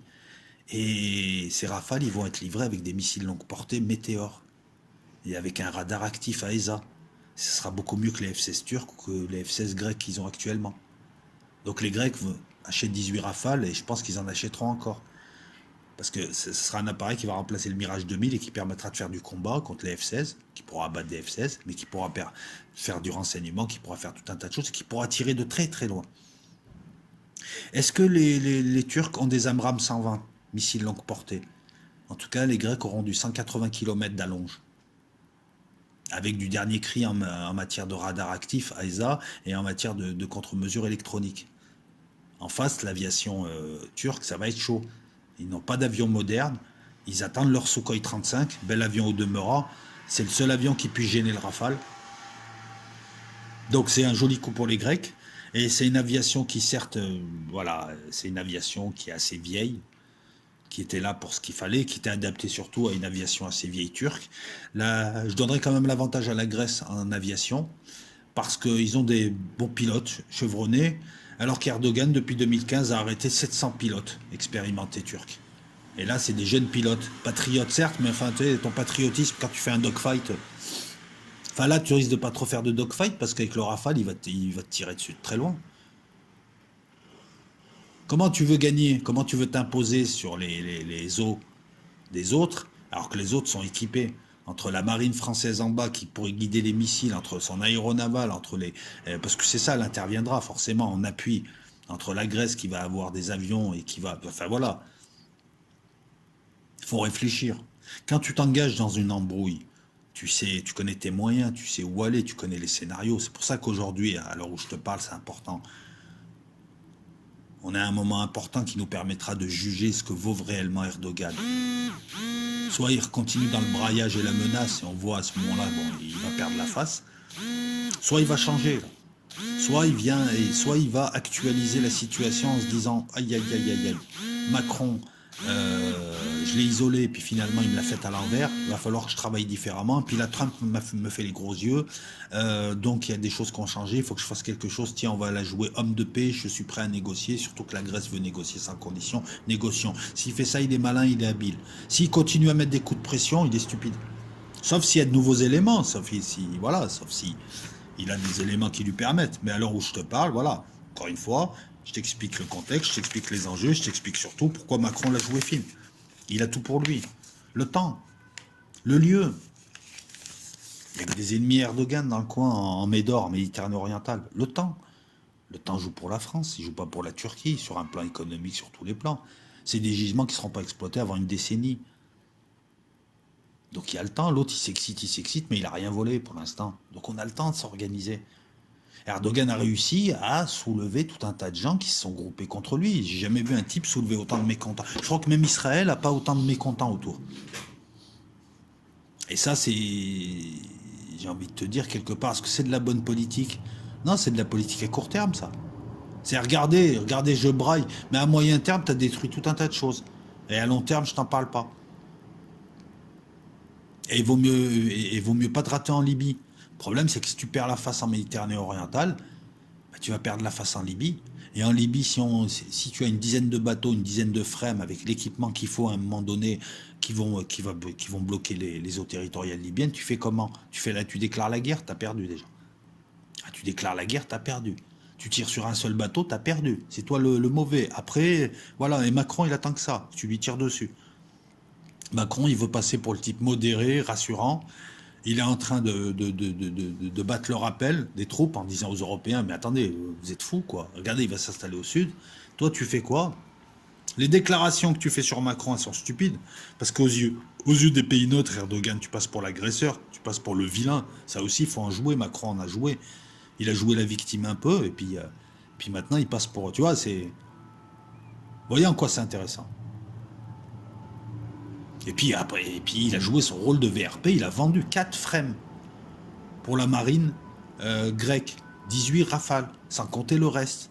On parle d'une base navale à Chypre, où les Français pourraient s'installer temporairement. Ils ne construiraient pas une base, mais ils pourraient s'installer temporairement quelque part. Point d'appui encore, point d'appui technique. En 96, la seule victoire grecque contre un F-16 turc, elle a été grâce à un Mirage 2000 qui a battu un F-16 turc avec un missile Matra Magique 2. Donc les Grecs, voilà, et puis ils ont vu que c'était avec la France qui intervenait. Ma question, c'est est-ce que Trump est intervenu, parce qu'il y a eu un gros travail diplomatique fait par Macron et Merkel, en passant par Merkel, ou est-ce que Trump est intervenu lorsqu'il a vu que la France commençait à vendre? Parce que pour l'instant, il a abandonné la Grèce et Chypre. Et là, d'un coup, il revient. Ça, il faudrait préciser. Qu'est-ce que tu veux que je te dise d'autre? Le Rafale, c'est Spectra. C'est un système de conduite de tir et de protection électronique qui fait que même les vieux F-16 là, qui te balancent des Sidewinder, ça marche pas. De toute façon, ton Sidewinder, tu pourras pas l'envoyer. Le Rafale, il va être à 100 km. Ils vont t'envoyer des missiles météores. Longue portée, 180 km. et avec des contre-mesures électroniques impossibles à brouiller, ça va être compliqué. Ça va être compliqué pour les bateaux turcs. Pareil, les bateaux turcs, ouais, ok, ils vont aller faire, ouais, maman les petits bateaux, mais et c'est là où tu vois qu'un porte-avions est utile. Tu mets le Charles de Gaulle à 500 km, il est hyper protégé, et puis tu envoies des bateaux, tu envoies les avions de l'aéronaval avec des exocets. Les Turcs ont combien ils ont combien de frégates, les Turcs? Je vais te dire ça. 16 frégates. 16 frégates, je te promets qu'en 3 jours, il n'y en a plus. Hein. Ah oui, oui. Parce que tes frégates, elles vont se faire engager en Méditerranée orientale, loin de tes côtes. Tu envoies comment tes avions? Tes F-16, ils ont 500 km de circuit. Ah, tu vas les approvisionner en vol avec un avion d'approvisionnement en plein théâtre d'opération pour qu'on te bousille ton avion chargé de kérosène pendant la pro ou qu'on bute tes F-16. Vous avez vu l'importance d'avoir une aéronavale? Tu déplaces une base aérienne pas loin de l'adversaire. Je te parle pas du sous-marin nucléaire d'attaque qui tourne en ce moment en Méditerranée orientale pour faire du renseignement et qui est prêt à tout dégommer. Pareil, hein, tu peux envoyer tes sous-marins, ils font du bruit. Le sous-marin nucléaire d'attaque vaut 5, 6, 7, 10 sous-marins classiques. Et il me semble que là-bas, il doit y avoir quoi? Le Rubis ou un truc comme ça qui doit tourner. Tu sais, le Rubis, la pince Monseigneur. On va poursuivre encore. Est-ce que j'ai tout dit? Oui. Donc on va voir. Donc voilà, le matamor va passer pour un con. Attention, Erdogan n'est pas con. Enfin là, on va voir. On va voir quand même là, parce que quelque part, des fois, j'ai du mal quand même à comprendre. On va voir. Là, c'est simple, hein, parce qu'en Libye, quand il est venu, j'étais le premier à dire, ouais, c'est un mauvais tempo, et finalement, ça a payé. Et puis, il a peut-être des éléments que je n'ai pas. Mais enfin, c'est peut-être le moment pour que la Turquie calme le jeu et négocie. C'est le moment pour négocier. Tu as suffisamment montré tes muscles. Rentre pas dans la bagarre. Le gars en face, il est prêt à négocier, tu le sens. Rentre pas dans la bagarre. Parce qu'elle est perdue, la bagarre. Militairement, elle est perdue, diplomatiquement, elle est perdue, économiquement, elle est perdue. Là, il va y avoir un train de sanctions qui risque d'être lancé. Pareil, pour lancer un train de sanctions européennes à l'encontre de la Turquie, sanctions économiques, il a fallu que Macron batte le pavé, mais il a réussi à faire en sorte que ces sanctions soient votées. Et c'est des milliards, ça aussi. Et comment tu fais? Quand tu as l'arme migratoire, tu peux balancer 5 milliards de migrants. Si l'Europe ferme ses frontières, ils passent pas. Et ils vont être là dans un no man's land, ces mecs. Et tu vas te retrouver à les voir revenir. Comment il peut faire? Et il peut pas. Il veut jouer au gros bras, il n'a pas l'armée qui va avec, parce que là, c'est du gros pays. Il veut jouer politiquement, il s'est isolé. Il veut jouer économiquement, il peut pas. Ça coûte de l'argent, tout ça, ces armées balancées d'un peu partout. Ça coûte de l'argent. Moi, je veux pas présager, mais Erdogan, c'est typiquement le type. On peut le dire de Napoléon, hein, sauf que c'est pas le même standing. On peut le dire de tout un tas. C'est des types qui arrivent, qui entraînent plein de gens, qui font plein de choses, ils braillent beaucoup, et à la fin, ils laissent son pays en lambeaux. Et pendant 30 ans, il faut recoudre les fils. Parce que tu t'es mis tout le monde à dos, tu t'es engagé dans plein de guerres, et voilà. Et en général, ce genre de type, comme Erdogan, il tombe dès qu'ils perdent une bataille, parce qu'ils en perdent des batailles. Parce qu'en plus, ils pensent qu'ils ont une armée sensationnelle, alors que c'est pas vrai. Avec la configuration des lieux là, devrait t'inciter à calmer le jeu. Et sa technique de je prends un type en tête à tête et je l'affronte parce que je sais que je peux peut-être le manger et les autres bougez pas et laissez-moi faire, ça marche plus. Et il a voulu la faire pour la Syrie. Laissez-moi, que moi et l'armée syrienne, je vais la détruire. Ouais, mais c'est facile, c'est comme si je vais devant une maternelle et je dis au vigile, laisse-moi, il n'y a que moi et le petit de 8 ans, on a un problème. Laissez-moi, viens te battre comme un homme. Non, en face, le gars, il a subi, il s'est battu comme un homme, il se bat comme un homme depuis 2011. Il a voulu le faire pour la Grèce, ouais, que nous en tête à tête. Macron a compris a compris son mode opératoire. C'est le gars qui arrive, c'est le caïd qui t'isole de la classe, qui t'isole sous le préau, qui te met un coup de pression. Mais si vous êtes tous en groupe, il a du mal à mettre le coup de pression. Il essaye, mais ça, voilà. Donc Macron a compris que ce gars-là, ben voilà, il isolait les gens, fallait pas isoler, fallait réunir. Ça, c'est de l'analyse. Donc là, la Grèce, il veut vous isoler, ça tombe bien, moi aussi, il veut m'isoler, Zama. Et on va se mettre ensemble. Et en plus, on va jouer aux gentils.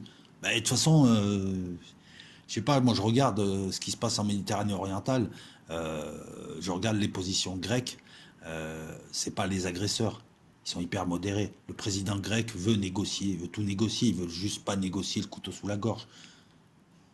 Et il est beaucoup plus relax. Et ils ont une armée solide, les Grecs, hein, c'est pas, ça va, je veux dire, on n'en parle pas, mais ils ont une armée solide. Voilà. Sans tirer un coup de feu, en jouant à l'américain, Macron, il nous a fait du Mitterrand. Rien à voir avec Hollande, rien à voir avec, comment il s'appelle, Valls, rien à voir avec Sarkozy, qui a été, ben, nous aussi, on avait notre matamor Sarkozy. Qu'est-ce qu'il a fait, Sarkozy? Le bilan de Sarkozy, est-ce qu'il a fait quelque chose de bien? Sarkozy, c'était, on vend tout aux Qataris, on touche sur l'argent qui rentre, on touche des grosses mallettes, et on se fait acheter pour aller détruire des pays, puis on se fait acheter par les Qataris. Hollande et Valls, on se fait acheter par les salafistes de l'Arabie Saoudite, et on détruit tout, et voilà. Là, on a un chef d'État français. Il n'est pas super vis-à-vis de la Russie, il n'est pas super vis-à-vis d'eux, mais je vous rappelle que Macron a essayé plusieurs choses, notamment, c'est simple, hein, il y a un an, il parlait d'Europe de la défense. C'est la ligne rouge, c'est le casus belli. Et là, on a vu tous les pro-américains, tous les larbins américains, Merkel la première, dire non, l'Europe de la défense, non, mais tu comprends, c'est pas le moment, machin. Non, c'est le casus belli, puisque l'Europe ne doit pas être le quatrième larron. Depuis le début, je vous dis juste une chose, c'est que le jeu, il se joue selon certaines règles et il se joue autour de certains enjeux. Et il y a un enjeu très simple. L'Europe occidentale ne doit pas se goupiller ni avec la Chine, ni avec la Russie, ni devenir indépendante pour devenir le quatrième larron. C'est le jeu américain, c'est le jeu anglo-saxon. Détacher cette partie riche pour en faire son vassal et la tenir parce que celui qui a l'Europe gagne. C'est aussi simple que ça. Et si l'Europe veut gagner, elle peut se détacher et devenir le quatrième larron. Et ça, on va le voir avec Nord Stream, on va parler de Nord Stream. J'ai fait un petit peu certaines recherches, mais il est intéressant pour faire une analyse, comprendre les véritables enjeux.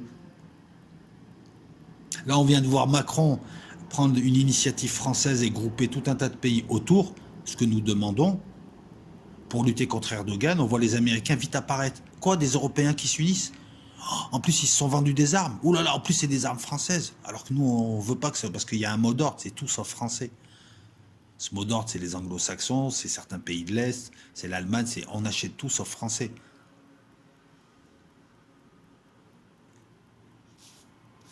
On va voir un petit peu. On va voir un petit peu. En tout cas, je trouve, bon, oui, il y a beaucoup de choses qui... Mais Macron, moi j'ai l'impression qu'il y a une partie de Macron qui est saine, qui ne peut pas faire grand-chose. Déjà, on voit son style. Hein. C'est un mec qui a endormi Hollande et Valls. Hein. Personne n'y croyait. 2 ans après, il était président de la République. Et eux, ils sont dans les poubelles. Alors que ce type, il se foutait de sa gueule. Valls se foutait de sa gueule. Ça a donné l'inverse. Macron, sa spécialité, c'est voilà, d'être florentin. Il travaille dans l'ombre, il fait pas de vagues. Et à la fin, c'est lui qui te met le coup de couteau. C'est Brutus, Macron. C'est son style. Donc je pense que c'est Erdogan qui ferait mieux de flipper. Parce qu'apparemment, on a un malin. Mais Macron, il y a une partie saine en lui qui aimerait la jouer un peu de Gaulle français. Mais voilà, le problème, il est simple. C'est que c'est Merkel qui gère l'Europe. Et Merkel, elle est là pour veiller à ce que l'Europe reste juste qu'un grand marché. Ni plus ni moins. Et non pas une entité politique. Et l'histoire que je vais vous raconter là, en partant de Nord Stream, cette histoire, les amis, résume un petit peu cette guéguerre depuis 1945 qui voit l'Europe être l'objet de toutes les convoitises et qui voit surtout une Europe qui était souveraine jusqu'à encore Maastricht et qui ne l'est plus. Et vous allez voir que l'histoire repasse les plats, mais que les attitudes sont différentes. On va revenir aux années 80, puisqu'on parle de gaz, on était parti de Navalny. Juste un petit peu avant, j'aimerais, avant de rentrer dans ce qui va constituer le deuxième thème important de cette revue de presse, j'aimerais juste évoquer le Mali. Le Mali, c'est simple. Hein. Le Mali, c'est simple. J'ai envie de te dire, d'un mal naît un bien. Il y a eu un putsch, mais c'est pas forcément péjoratif. Ce putsch est organisé par 4 colonels qui m'ont l'air solides et sérieux, qui est soutenu par le peuple. C'est des militaires qui sortent soit du Prytanée, soit de l'école interarmée.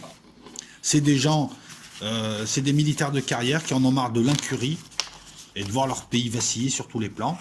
Ibeka Keïta, qui est là depuis 2013, donc Ibrahim Boubacar Keïta, le président, a été renversé proprement. C'est un putsch qui a été fait proprement. Ils ont demandé du temps pour remettre au pouvoir civil le Mali. Ils veulent réorganiser ça. D'un mal, on peut voir un bien, et il y a beaucoup de gens qui se disent c'est des gens sérieux qui veulent, voilà. Peut-être que ce putsch permettra d'installer des gens sérieux, et il y en a au Mali, qui vont remettre dans l'axe un petit peu tout ça. Donc attendant de voir, pour l'instant, moi j'ai pas assez de recul pour pouvoir parler des personnages. Tout ce que je peux dire, c'est que le 10, le 11 et le 12 septembre, à Bamako, eh ben, ils ont déjà commencé à œuvrer, puisque ce Conseil national a réuni tout un tas de sensibilités politiques, des chefs de tribus et autres, pour essayer, des hommes politiques, chefs de tribus, la société civile. Ils ont organisé une sorte de réunion sur 3 jours pour adopter une charte de transition. Au sortir de ces discussions, tu as le M5 RFP, qui est un ensemble de partis qui les dénoncent en disant ils nous imposent, ils sont accaparés le pouvoir. Bon, ça sent la posture de négociation, ça sent les types qui n'ont pas obtenu tout ce qu'ils voulaient. La charte n'a pas été publiée, donc ça sent que ça négocie par derrière. Mais enfin, il y a des gens qui discutent pour fixer une charte, pour une transition, pour rassurer les partenaires africains de la CEDEAO. D'ailleurs, il y a une rencontre là, je crois, au Ghana, hein, entre les colonels qui représentent le Mali et leurs partenaires de la CEDEAO. Il y a des craintes africaines, il y a la France qui reste en retrait, et il y a ces colonels qui, voilà, proposent une charte pendant 18 mois, remettent le pays en état de marche, et ensuite, par le biais d'un président désigné par un comité établi par eux, on met quelqu'un, on restaure, on arrange un petit peu, et puis on organise des élections dans 18 mois, et le pouvoir est remis aux civils. Ce qui est cohérent, hein, ce qui est cohérent. Voilà, éviter de donner à des civils qui font n'importe quoi un pays qui en a pris plein la tête. Alors, quatre représentants, hein, c'est des colonels. Hein. Tu as le colonel Assimi Goïta, qui était l'ancien chef du bataillon des forces spéciales. Tu as le colonel Malik, je ne veux pas écorcher son nom, Diaro, je crois. Pareil, chef d'état-major, le colonel Sadio Camara, qui sort de l'école interarmes de Koulikoro. Apparemment, le Prytanée militaire et Koulikoro, ces 2 écoles militaires, d'où sortent tous ces gens, sont ce qu'on appelle des fabriques à putschistes. Très souvent, des vrais militaires de carrière qui ont peur pour leur pays et qui sortent de ces écoles interviennent dans la politique malienne et interviennent auprès des hommes politiques maliens qui... Bon, l'air un peu faible, hein. Je préfère voir des colonels. Hein. Et tu as l'an dernier le colonel-major Ismaël Vaguet. Voilà, c'est les 4. C'est le quarteron de colonels qui dirigent. On n'a pas assez de recul pour avoir, pour dire c'est bien, c'est pas bien. Tout ce qu'on voit, c'est pour l'instant quelque chose qui essaye de se reconstruire intelligemment. Et d'un mal peut arriver un bien, et autant ils peuvent remettre le pays en état de marche. Ils peuvent le remettre dans la bonne direction. Et ça peut donner quelque chose de bien. Moi, pour moi, c'est pas un putsch qui aggrave la situation, c'est quelque chose qui tente de l'améliorer. Ça, c'est mon intime conviction. Mais on va attendre. Hein, pendant ce temps-là, les amis d'Haftar ont perdu déjà 2029. Les Russes s'arrachent les cheveux. Voilà, maintenant, on va parler un petit peu de cette histoire de gaz, de tout ça. Donc, géopolitiquement parlant, les anglo-saxons, et notamment les Américains qui sont leurs leaders, thalassocratie veulent dominer le monde. Il y a différentes factions. Tu as la faction Empire américain, la version Empire américain comme Trump. Tu as la version Nouvel Ordre mondial, on détruit les pays. Ça, c'est plus les démocrates, etc., etc. Et donc, depuis 1945, ils se partagent. Enfin non, depuis 1945, ils ont eu le temps d'installer le jeu, de faire les règles du jeu, d'installer la monnaie, d'installer tout ce qu'il y avait à installer. C'est en cela qu'ils sont malins, les Américains et les Anglo-Saxons. Ils se battent pas avec toi sur les règles du jeu, ils créent le jeu. Donc ils gagnent tout le temps. Et le jeu actuel, il est là. Et c'est eux qui l'ont créé. Depuis 1945, ils veulent pas que l'Europe occidentale se rabiboche avec les Russes, ils veulent pas que l'Europe occidentale devienne un ensemble de pays souverains, c'est pour ça qu'ils aimaient pas De Gaulle, et ils veulent pas que ça soit le 4e larron, hein, Chine, Russie, Europe, USA. Normalement, c'est comme ça. Il devrait y avoir 4 barbeaux dans le monde, sans compter ceux qui arrivent aussi. Mais 4 barbeaux qui gèrent le monde, qui évitent qu'il y ait le chaos et tout. Je suis désolé, à l'heure d'aujourd'hui, tu t'aperçois, voilà, surtout depuis Maastricht, tu t'aperçois qu'on a été arnaqué. De Gaulle l'avait dit, c'est ou une Europe confédérale de nations, de pays forts, ou alors c'est une Europe fédérale où les pays seront absorbés par une structure supérieure, non démocratique, et les pays disparaîtront. Ils seront dissous. Voilà, ou alors ce sera des régions. L'enjeu était là. Et pendant 40 ans, là, ces 40 dernières années, les gens qui avaient pour projet de faire disparaître les pays européens nous ont menti en faisant croire que le fédéralisme, c'était pas vraiment le fédéralisme. Et encore une fois, c'est une histoire de mécanisme et de structure. Il suffisait de lire Maastricht pour comprendre que les structures étaient là, les mécanismes étaient là. On veut faire disparaître un pays, on veut faire disparaître des pays, on veut faire disparaître des souverainetés nationales. Ils nous ont menti sciemment. La traîtrise, elle n'est pas seulement que c'est pas un pays du tiers-monde où tu as des hommes politiques corrompus. Là, nous avons des élites politiques, des pseudo-élites politiques qui, depuis 40 ans, détruisent les pays. Mais le font sans te le dire. Avec la bénédiction des populations, n'en déplaise à certains, mais c'est les populations qui votent ou qui laissent faire. Voilà. L'Europe devait être un 4e larron. L'Europe devait être un 4e larron composé de pays, avec des armées, avec des souverainetés. Un larron, un concurrent des Américains, des Russes, des Chinois avec lesquels ils pouvaient travailler. L'Europe pouvait régenter sa zone. Et bien eux, ils ont fait en sorte que l'Europe devienne juste un marché commercial sur lequel se déverse le caca américain. Et les Américains deviennent nos suzerains et nous devenons leurs vassals. Et si jamais on a le malheur de regarder un petit peu à droite, à gauche et de se dire, ah tiens, peut-être qu'en travaillant sur ce coup avec les Russes ou avec les Chinois, ça peut nous arranger, ça nous fait gagner du fric, les Américains font pression et très vite te montrent que c'est des voyous. C'est ça, Nord Stream. Navalny, c'est très simple. Là, maintenant, j'ai suffisamment de recul pour te dire que Navalny, c'était juste un élément de cette histoire. Une histoire qu'on a déjà vu se jouer dans les années 80 avec l'accord du gaz sibérien. Vous allez voir qu'il n'y a rien de nouveau sous le soleil. Et vous allez voir quelque chose de choquant. Depuis un certain nombre d'années, les Américains, donc, ont peur parce qu'il y a des pipelines russes qui se construisent et qui permettent aux Russes de vendre leur gaz, aux Européens notamment. Les Russes sont l'ennemi. Les Russes sont vulnérables. Ils ont une économie qui est basée sur les hydrocarbures. Leur point faible est là. Leur point fort, c'est la résilience, le génie et la contre-attaque. Dès que tu les attaques, ils arrivent à orienter l'attaque. Donc bref, Poutine, qui reprend la politique de l'URSS, tente de séduire l'Europe. Voilà pourquoi il est aussi modéré, il est tranquille. Il veut séduire l'Europe. Et il sait que pour séduire l'Europe occidentale, Poutine est cerné. Est cerné par une ceinture qui a été créée par les Américains, qui est là pour lui mettre la pression et qui le cerne. Il cerne ses frontières. Il a réussi à se dégager par la Turquie, le Bosphore, et à contre-attaquer et à faire en sorte que, tu m'encercles, 3 mois après, j'ai des bases en mer chaude. Même le tsar n'a pas réussi à faire ce que je fais. J'ai une base navale en Syrie. Tu m'enserres en Ukraine? Boum, je récupère la Crimée. La mer Noire est à moi. Tu viens m'emmerder avec la Biélorussie pour essayer de m'enserrer? Bim, la Biélorussie va devenir russe. J'avance de 500 kilomètres. Maintenant, il a une petite clique de pays qui jouent leurs intérêts, on ne leur reproche pas, anti-russes, la Pologne, et tout un tas de pays de l'Est, la Pologne, une partie de l'Ukraine, qui sont anti-russes. Poutine, il se dit, il faut que je séduise l'Europe occidentale. C'est la seule Europe qui compte. L'Europe de l'Est, les Américains lui font les yeux doux, mais ils s'en foutent. C'est l'Europe occidentale qui compte. On va contourner. On va contourner comment? On va faire du business. On a du gaz. Ils veulent du gaz. Ils veulent sécuriser leur approvisionnement énergétique. On va créer des pipelines qui vont contourner les pipelines qui actuellement passent par la Pologne ou passent par l'Ukraine. Pays qui nous sont hostiles. Et ça donne lieu donc à South Stream, je vous mettrai des cartes, Nord Stream et Nord Stream 2. Nord Stream 2 qui suit quasiment le même tracé que Nord Stream 1 et qui va doubler le volume de gaz qui sera proposé à l'Europe.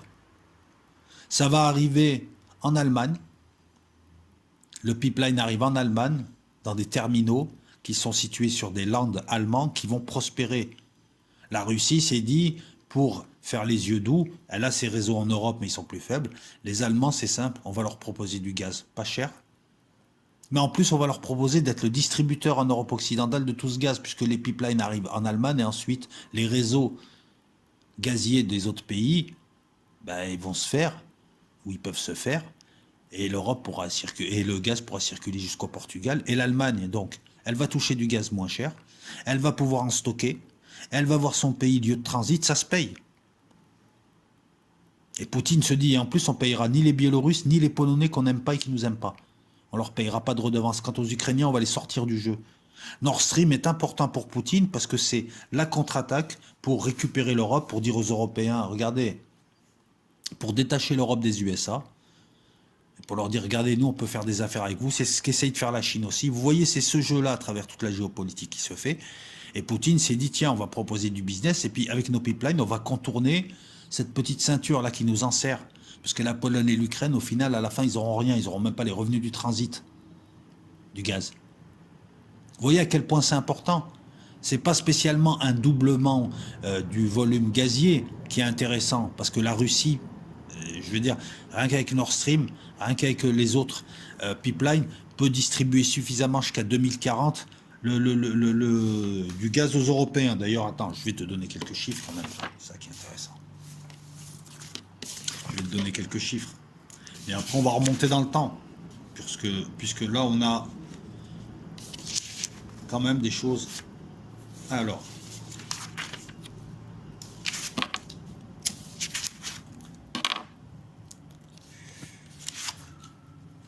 ou alors on va la faire simple.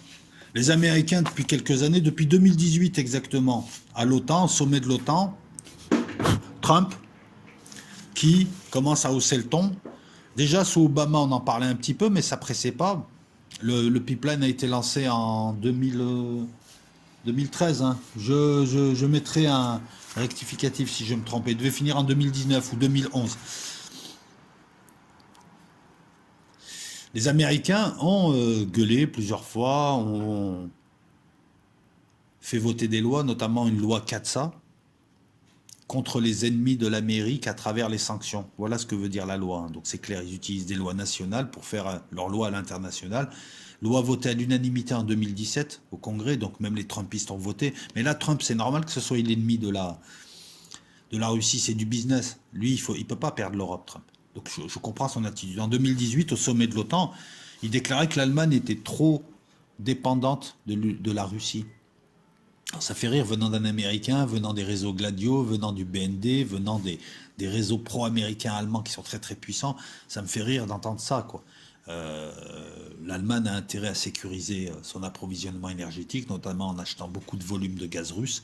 Ça va lui donner sur 30 ans une sécurité. Je vous rappelle que le gaz fait tourner l'industrie, que l'industrie allemande en a besoin, que le chauffage allemand, la moitié, c'est du gaz, et que c'est très très important pour eux. Alors du gaz pas cher, c'est beaucoup mieux, et surtout du gaz pas cher, en plus du business, et faire en sorte de le distribuer ensuite et de toucher de l'argent dessus, et toucher de l'argent sur le stockage, ça va développer des landes. Il y a tout intérêt. Trump te dit l'Allemagne est trop dépendante de la Russie. Je ne savais pas que la Russie avait espionné Merkel, avait développé, bon, ils doivent le faire, mais avait développé le réseau Prism. Je ne savais pas tout ça. Je ne savais pas que la CIA s'occupait des ressortissants allemands, s'occupait à les espionner. C'est assez marrant le paradoxe, tu vois. Tu sais, les anglo-saxons, quand ils disent un truc, c'est souvent l'inverse, la réalité. Mais bon, c'est de bonne guerre. À partir de là, 2017, CAATSA, 2018, Trump, on voyait que ça haussait le ton et ça s'inquiétait puisque il fallait pas que Nord Stream se finisse. Voilà, Nord Stream, c'est aussi un outil politique. C'est une contre-attaque de Poutine, c'est quelque chose d'intelligent. Et puis, ça permet de financer l'économie russe, hein, qui vit beaucoup grâce à ces hydrocarbures. Bon, ces produits agricoles aussi. Mais en grande partie, les revenus à l'export russe se font en grande partie grâce au gaz et au pétrole. Et les Russes ont besoin de l'expertise européenne et de certaines entreprises européennes pour construire leur pipeline aussi. C'est sur ça que jouent les Américains. Donc, le ton est monté. Et on en est arrivé, je vais te la faire rapide, on en est arrivé à des ambassadeurs qui écrivent à des villes. On en est arrivé à des représentants officiels américains qui écrivent pour menacer des entreprises, comme en décembre, qui écrivent pour menacer des entreprises, comme Allseas, l'entreprise suisse, Décembre 2019, Mike Pompeo, Trump et toute la fine équipe font passer un train de sanctions qui visait les sous-traitants, ceux qui posent les tuyaux, ceux qui font le travail le plus compliqué. C'est des firmes européennes, italiennes, suisses. Holcim s'est arrêté. Il leur a écrit clairement en leur disant que s'ils continuaient à travailler sur Nord Stream, ben, ils allaient les détruire financièrement. Tu as un pays qui se dit démocratique et qui parle de droit international et qui utilise des méthodes de voyous et qui s'en cache pas, qui écrit à des boîtes pour les menacer de destruction, eux et les leurs, alors que ces boîtes travaillent avec un autre pays. Enfin, c'est le monde à l'envers. Tu as un pays qui intervient pour dire à d'autres pays ne commercez pas, non, toi tu commerces avec lui, toi tu commerces pas avec lui, sinon on va te détruire. C'est des voyous. C'est ce même pays qui parle de l'ingérence russe parce qu'il y a eu 3 trolls russes. Et on a là maintenant les stipendiés, une clique de 3 sénateurs. Alors les sénateurs américains, je pensais qu'ils étaient élus sur un territoire donné par une population donnée pour des affaires internes. Tu as 3 sénateurs américains, un sénateur démocrate Ted Cruz, le mari de Jane Fonda, celui qui avait CNN, et 2 autres, Tom Cotton et je ne sais plus comment il s'appelle, le 3e, qui sont républicains. Donc là, un sénateur démocrate, 2 sénateurs républicains égale nouvel ordre mondial. Eux, carrément, ils écrivent à la ville de Sasnid, enfin, la ville allemande qui va accueillir le pipeline, par le biais de son port. Ils écrivent carrément pour la menacer elle et parler de sa survie financière. Quasiment une ville allemande. Là, les Allemands ont modestement et timidement protesté en parlant d'injurance, l'Union européenne aussi. Mais là, à l'heure où je te parle, donc, nous avons avant Navalny, nous avions crescendo des interventions américaines, de moins en moins légales, elles n'ont jamais été, qui utilisent des méthodes de voyous, qui utilisent la menace directe. On sent qu'ils sont aux abois, et ils nous refont le coup des années 80, de 80 à 82, où il y avait une crise similaire. Et on va en parler.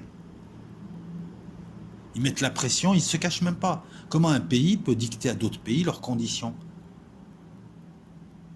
Surtout là. Ce qui se joue avec Nord Stream, c'est la liberté de l'Europe, la soumission de l'Europe. Parce que là, l'Allemagne a le choix entre acheter le gaz russe, il est 2 fois moins cher que le gaz américain. Et il arrive directement. Et l'Allemagne bénéficiera ensuite, voilà, à la limite, j'ai envie de te dire, elle va acheter du gaz, elle va quasiment rien acheter, puisque les Russes vont la payer pour le stockage, les Russes vont la payer pour le transit, les Russes vont lui faire un prix pour le gaz. Au final, ce gaz, elle ne le payera pas. Et de l'autre côté, on lui propose du gaz, du GNL, du gaz liquéfié américain, 2 fois plus cher. Et une totale dépendance aux USA, hein, pas seulement qu'électronique, ça aussi c'est marrant, et surtout pas de retombées, rien, juste du gaz qu'on te livre et que t'achètes. Achète-moi du gaz hyper cher, ou alors va bosser avec l'autre qui va te donner du gaz quasiment gratuit, et qui va te donner du fric. Vous voyez où il est l'enjeu? Vous voyez pourquoi les élites pro-américaines en Europe sont des traîtres? Depuis 40 ans, elles nous ont menti, elles veulent la disparition des pays, elles essayent de t'arnaquer ton consentement en te mentant, parce qu'elles savent que si tu leur disais, si dans les années 80, tu avais dit au moment de l'acte unique en 85, ah mais attends, Maastricht, c'est la disparition de la souveraineté française, et puis l'euro, ça va donner ça, et puis ça va nous donner une dictature sanitaire, t'aurais jamais accepté. Ils ont utilisé le dol, le mensonge, pour nous amener à leur fin. Une Europe fédérale. De Gaulle nous avait prévenu. Mitterrand nous avait prévenu. Ils avaient été réticents d'ailleurs. C'est qu'ensuite, avec la classe politique que nous avons actuellement, que ça s'est lâché, quoi. Allez, on lâche tout. Maastricht a été signé à l'époque de Mitterrand, mais c'est surtout appliqué à l'époque de Chirac. Les Européens bellâtres, là. C'est pas une corruption, c'est pas j'ai trahi mon pays, j'ai donné un secret militaire, c'est pas j'ai touché de l'argent.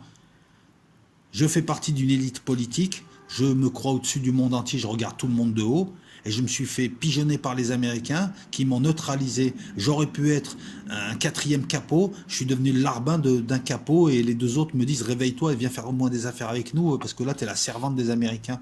C'est plus de la haute trahison là, c'est de la destruction de pays, avec la complicité des populations. Ah, excuse-moi, quand je vois le niveau du débat hein, dans certaines régions, hein, voilà. Quand j'en vois d'autres pointer du doigt telle ou telle cause, alors que non, la réalité elle est là. La réalité, c'est que les gens pro-américains et les pro-européens actuellement sont des traîtres.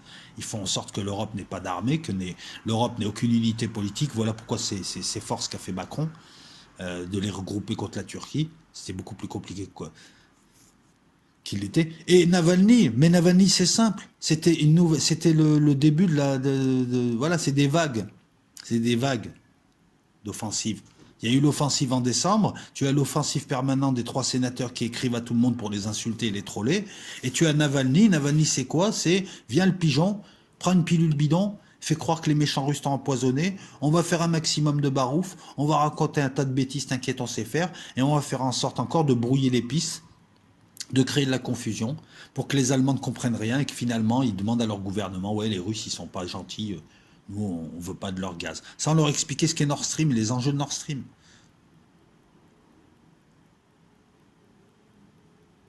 Voilà, c'est ça Navalny, au final. Je suis content d'avoir mené l'analyse parmi les premiers et de vous dire Navalny, c'est Nord Stream.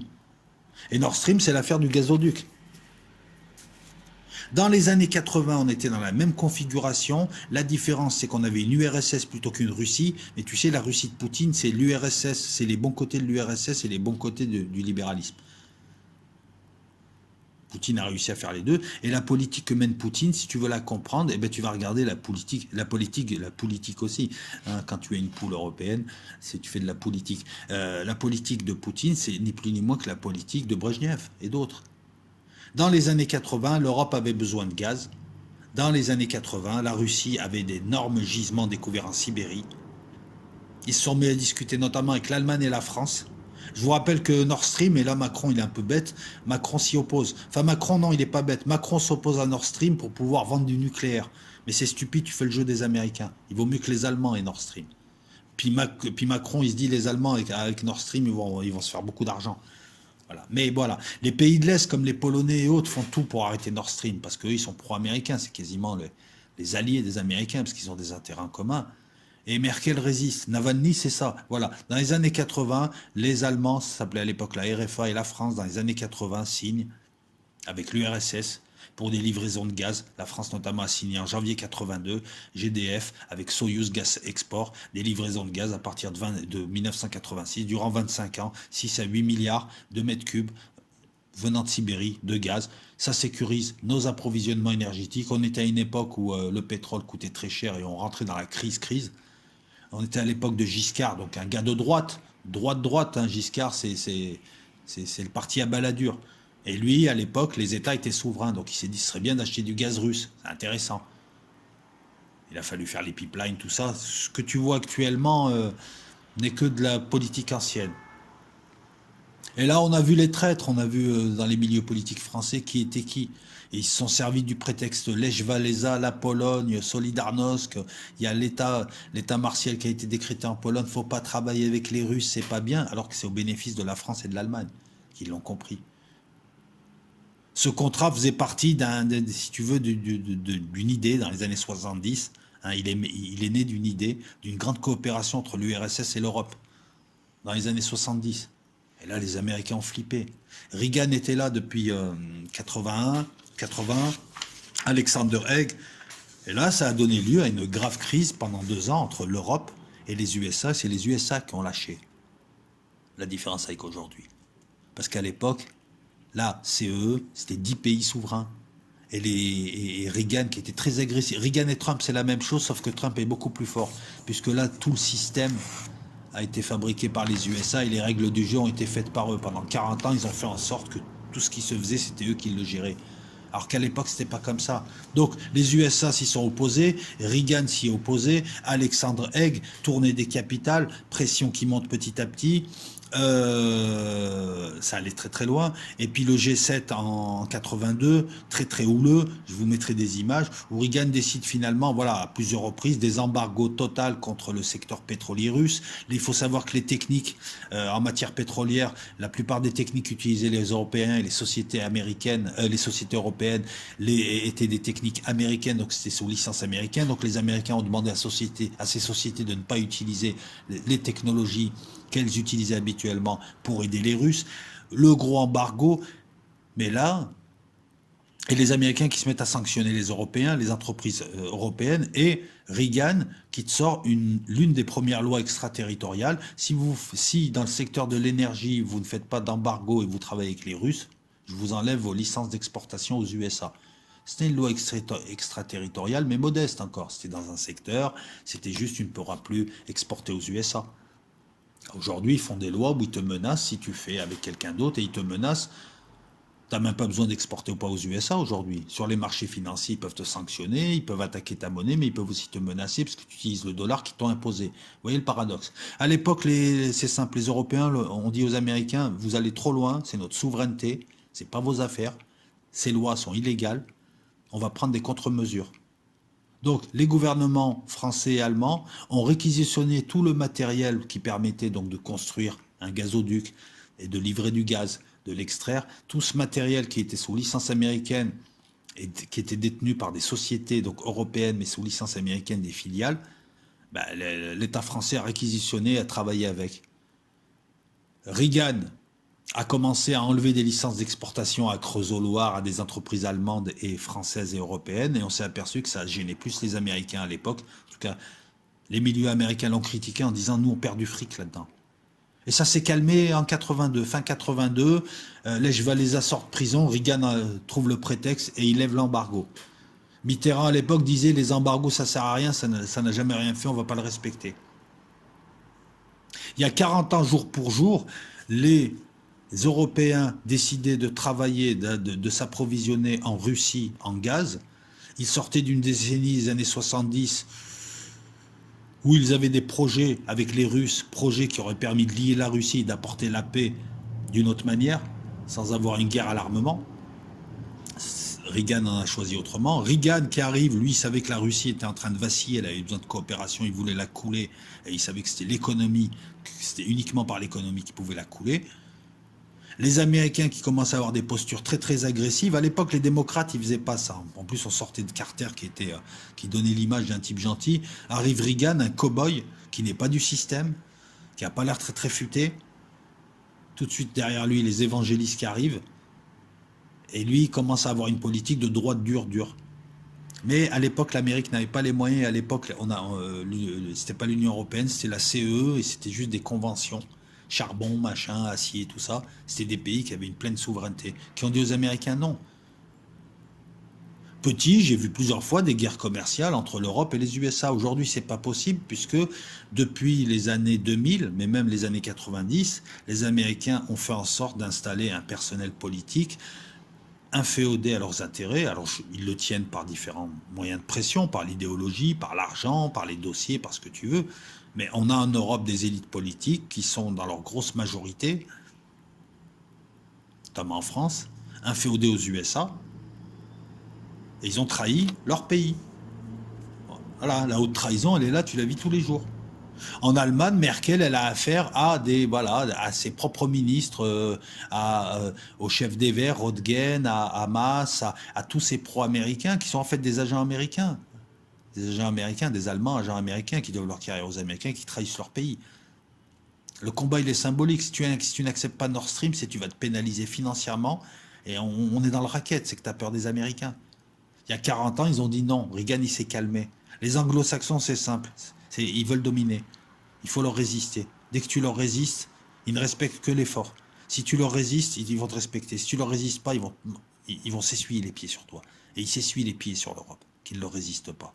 Regarde Trump, il semble plus respecter Kim Jong-un, ou je ne sais plus comment, quel numéro, que ses alliés européens, enfin ses alliés.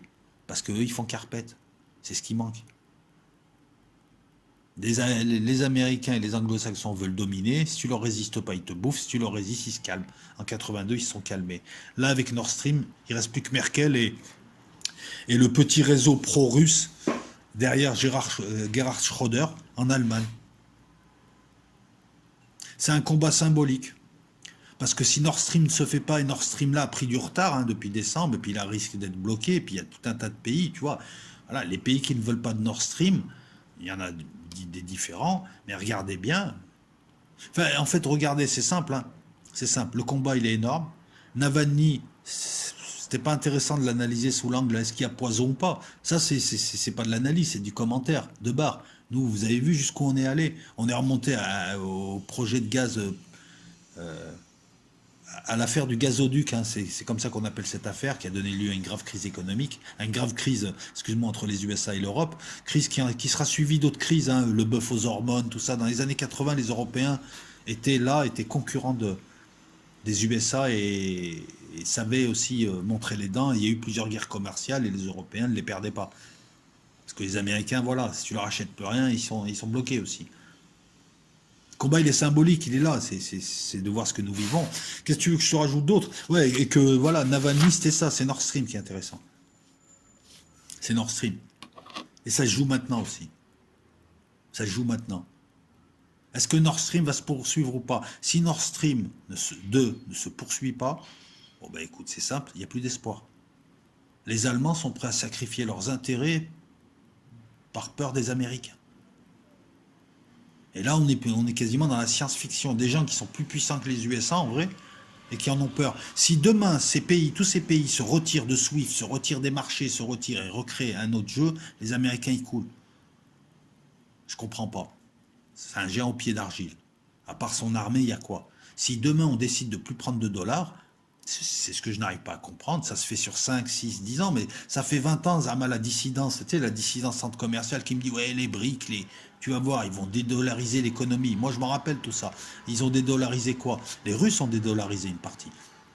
Ont essayé, mais c'est compliqué. Mais si demain, tu prends pas leur dollar, demain, tu acceptes pas leur marché financier, tu crées des bourses dignes d'eux. C'est pour ça que je vous ai mis une vidéo sur la bourse. Certains l'ont compris, d'autres non. C'est aussi... Ça permet aussi de mieux comprendre ce qu'était cet outil qui est devenu quelque chose de démoniaque et un être qui nous a asservi. C'est toujours pareil, c'est voilà, le truc que tu crées pour t'aider et qui te... Cette affaire de gazoduc est intéressante aussi parce qu'on voit qui est le voyou, ce sont les Américains. Les Russes n'écrivent pas pour menacer. Les Russes proposent une coopération parce que les Russes veulent... Qu'est-ce qu'ils veulent? Ils se disent Amérique plus Europe égale trop fort. Chine, très fort. Nous, on est là, mais on n'est pas super fort quand même. On est bodybuildé, on n'est que 160 millions, pas plus. Sur un immense territoire, tout le monde veut notre territoire. Il faut que les Européens, on les détache des Américains. Il vaut mieux être 4 que 3. Parce que 3, ça veut dire moins faible contre 2 gros. C'est comme ça que raisonne Poutine. Les 2 gros, c'est la Chine et l'URSS. Alors que 4, ça serait mieux, parce qu'on aurait des Européens avec qui je peux discuter. Hein. Je suis européen aussi. C'est ça. Et à travers tout ce que tu peux voir en géopolitique, tu as ça. Tu n'oublies pas de mettre dans ton analyse ça en arrière-fond. Voilà. Je pense avoir... Alors, je voulais te parler voilà, des billions, je sais pas quoi, de la consommation de l'Union européenne, de 500 millions de mètres carrés, de mètres cubes, pardon, de gaz par an. Ils monteront jusqu'à 600 en 2040, donc finalement tu t'aperçois que les pipelines russes sont largement suffisants et que le Nord Stream 2 c'est juste pour contourner, c'est pour sortir l'Ukraine et la Pologne du jeu gazier, qu'il n'y ait plus de gaz qui passe par chez eux. Voilà, comme ça ils ne touchent pas d'argent. Je t'en ai parlé, je t'ai parlé un petit peu de tout, et te dire voilà comment d'un événement au final pas très intéressant. Si, il y avait le côté ingénierie, technique, comment ils font leur truc, mais ce qui était intéressant, c'était de remonter la piste, de remonter à Nord Stream, et de te dire, ah tiens, Nord Stream, et ça me rappelle quelque chose d'autre. Et là, on est dans une véritable analyse, et on remet en perspective sur 40 ans. De Navalny et de sa fausse pastille, toujours, faut qu'on m'explique, mais non, mais si, il faut qu'on m'explique comment on peut lui mettre dans un verre de thé, dans un aéroport où tout le monde est là, où il y a plein de yeux braqués, il y a plein de gens, comment on peut lui mettre un gaz de combat alors qu'on pourrait lui mettre de la ricine déjà dans le thé, il serait déjà mort. Comment l'avion qui aurait pu continuer, ben on lui met de l'atropine et l'avion revient en urgence à Homs, qu'on me dit qu'on a cherché à tuer un type. Non. Grâce à ce que je viens de vous dire, on arrive à situer Navalny qui finalement, on lui a fait faire une opération de service de renseignement et apparemment il est suffisamment dans la confidence pour voir que, et c'est un gros traître, il peut faire l'ultranationaliste, c'est un gros traître à son pays, parce que là c'est une attaque contre la Russie. Ne pas faire Nord Stream, c'est fragiliser la Russie. Derrière Navalny, c'est l'affrontement idéologique entre l'URSS, et les États-Unis, et indirectement la Chine aussi. Et c'est des gens qui, depuis 50 ans, essayent voilà, de faire émerger quelqu'un d'autre pour amoindrir le camp occidental. Il faut que l'Europe monte. Ça arrange la Russie. L'Europe occidentale est l'enjeu. C'est pas l'Europe de l'Est. Ils ont beau faire les yeux doux, l'Europe de l'Est, ils ont juste des intérêts communs avec les Américains. C'est ça qu'il faut que tu retiennes. C'est ça qu'il faut que tu comprennes. Et puis c'est aussi te rendre compte à quel point. Moi, j'ai connu l'époque où Mitterrand disait non aux Américains. Voilà. J'ai connu l'époque où. Non, mais t'imagines, là, en 82, ils ont demandé à la France de ne plus assurer à la COFAS tout exportateur français en URSS, de supprimer les crédits à l'exportation. C'était des attaques féroces. C'était Reagan qui demandait, voilà, il faut un embargo total contre la Russie. Les boîtes, vos boîtes, vous les empêchez de faire. Mitterrand lui dit, mais attendez, mais vous êtes qui, vous? Non, ça marche pas comme ça. Mes boîtes, elles vendent. D'ailleurs, je vais réquisitionner tout le matériel de forage et autres qu'ont vos filiales en France et je vais bosser avec les Russes. Ah ouais, tu vas la faire comme ça. On va t'enlever tes licences d'exportation. Ben, il n'y a pas de problème, on t'achète plus de coca. Rien que ça déjà. Ah oui. Et puis tu sais, tes bases un peu partout en Europe, on peut faire en sorte que tu dégages. Ah oui, d'accord. Bon, bah ok, d'accord, les gars, on fait la paix. Voilà. On a eu des chefs d'État qui ont parlé, des chefs d'État européens qui défendaient leur population. Voilà. Après, ils ont fait des petites concessions. Mitterrand va donner l'affaire Farwell, qui est peut-être la taupe, l'une des taupes les plus célèbres dans le renseignement russe. Elle a bossé pour la France, elle bossait pour la DST, donc il va la donner à Reagan. Il y aura le sommet de Cancun pour arranger les angles. Mais ils ont dit non. Et ils sont rentrés dans un combat d'eux, et ils ont pris des mesures de réquisition, ils ont pris des mesures. Et les Américains, à ce moment-là, ont reculé. Voilà. Bah écoute, au moins, cette revue de presse aura été la plus complète possible. On a parlé, Macron, le Florentin, et on parle de Nord Stream et surtout de l'affaire du gazoduc sibérien. C'est marrant, voilà. 40 ans après, on voit le même truc et on voit une attitude différente. Encore une fois, toi d'en tirer la conclusion que tu dois en tirer. C'est trop tard, de toute façon, pour l'Europe. Ça ne se réveillera pas. L'American Way of Life a fait qu'on a anesthésié les populations, qu'on a introduit tout un tas de young leaders et de gens pro-américains, qu'on en a tenu d'autres, qu'on a gangréné pendant 40 ans des pays, et qu'on a fait maintenant en sorte que ces pays-là, en fait, les gouverneurs qui dirigent ces pays, ne soient pas trop gênants. Le coup de force des Américains, c'est que depuis 60 ans, ils se sont appropriés un continent, en séduisant d'abord, en continuant à séduire et puis en menaçant gratuitement l'Europe. Et ce continent, il est vital pour la marche du monde. Parce que si ce continent était indépendant et représentait une puissance, ça serait une puissance modératrice et ça serait intéressant pour le monde, on aurait un monde multilatéral. Et ça affaiblirait les Américains, ça rééquilibrerait un peu la balance chinoise et la balance russe. Des Américains qui passent leur temps à dire aux Européens, ouais, vous êtes trop petits, on va vous protéger. Et c'est vrai que les pays européens ont profité de cette protection militaire qui finalement n'a pas servi à grand chose puisque les Russes n'ont pas attaqué. Ciao tout le monde. Ce soir, ouais, je vais la poser là. Je vais pas illustrer. Je vais mettre quelques cartes, mais je vais pas illustrer. Ce soir, je suis sur Ultimatum TV. Ultimatum, les 3 U. Non, Ultimatum. Il y en a 2, ouais. Enfin, les U, tu les mets en majuscule et tu mets TV en majuscule. J'y suis. Et on va faire l'actualité géopolitique. Et j'espère que cette vidéo, bah écoute, t'aura apporté un peu plus d'éclaircissement. Hein. Elle est longue, certes, mais elle te permet aussi de mieux comprendre les choses. À travers l'actualité, tu as vu jusqu'où on est remonté spatialement, temporellement. Et là maintenant, tu comprends un peu mieux. Et tu vas comprendre Poutine et tu comprends comment joue Trump et tu comprends que ces gens-là, ils jouent en fonction d'autres règles, d'autres objectifs. Et quand toi, tu as la chance de comprendre un peu comment fonctionne le premier et le deuxième échiquier, tu comprends mieux comment jouent ces gens. Et puis tu te rends compte aussi de la trahison. Parce que Trump et les USA, ils jouent pour eux. La Russie, elle joue pour elle. Ils jouent pour leur population. Alors que nous, on joue pour rien. T'as l'impression, en fait, que... Ouais, je vais le dire comme ça, que l'Europe, c'est la grande prostituée. C'est la meuf que tout le monde veut, quoi. Et qui n'hésite pas à aller dans les bras de l'un, de l'autre. Mais que là, elle est tombée... Là, il y a 2 costauds qui la veulent. Et elle a du mal à quitter l'un des costauds, quoi. Donc, elle alterne. Hein, là, voilà. Surtout que le costaud, apparemment, il l'a bien serré, quoi. Voilà. Ciao tout le monde, bonne semaine.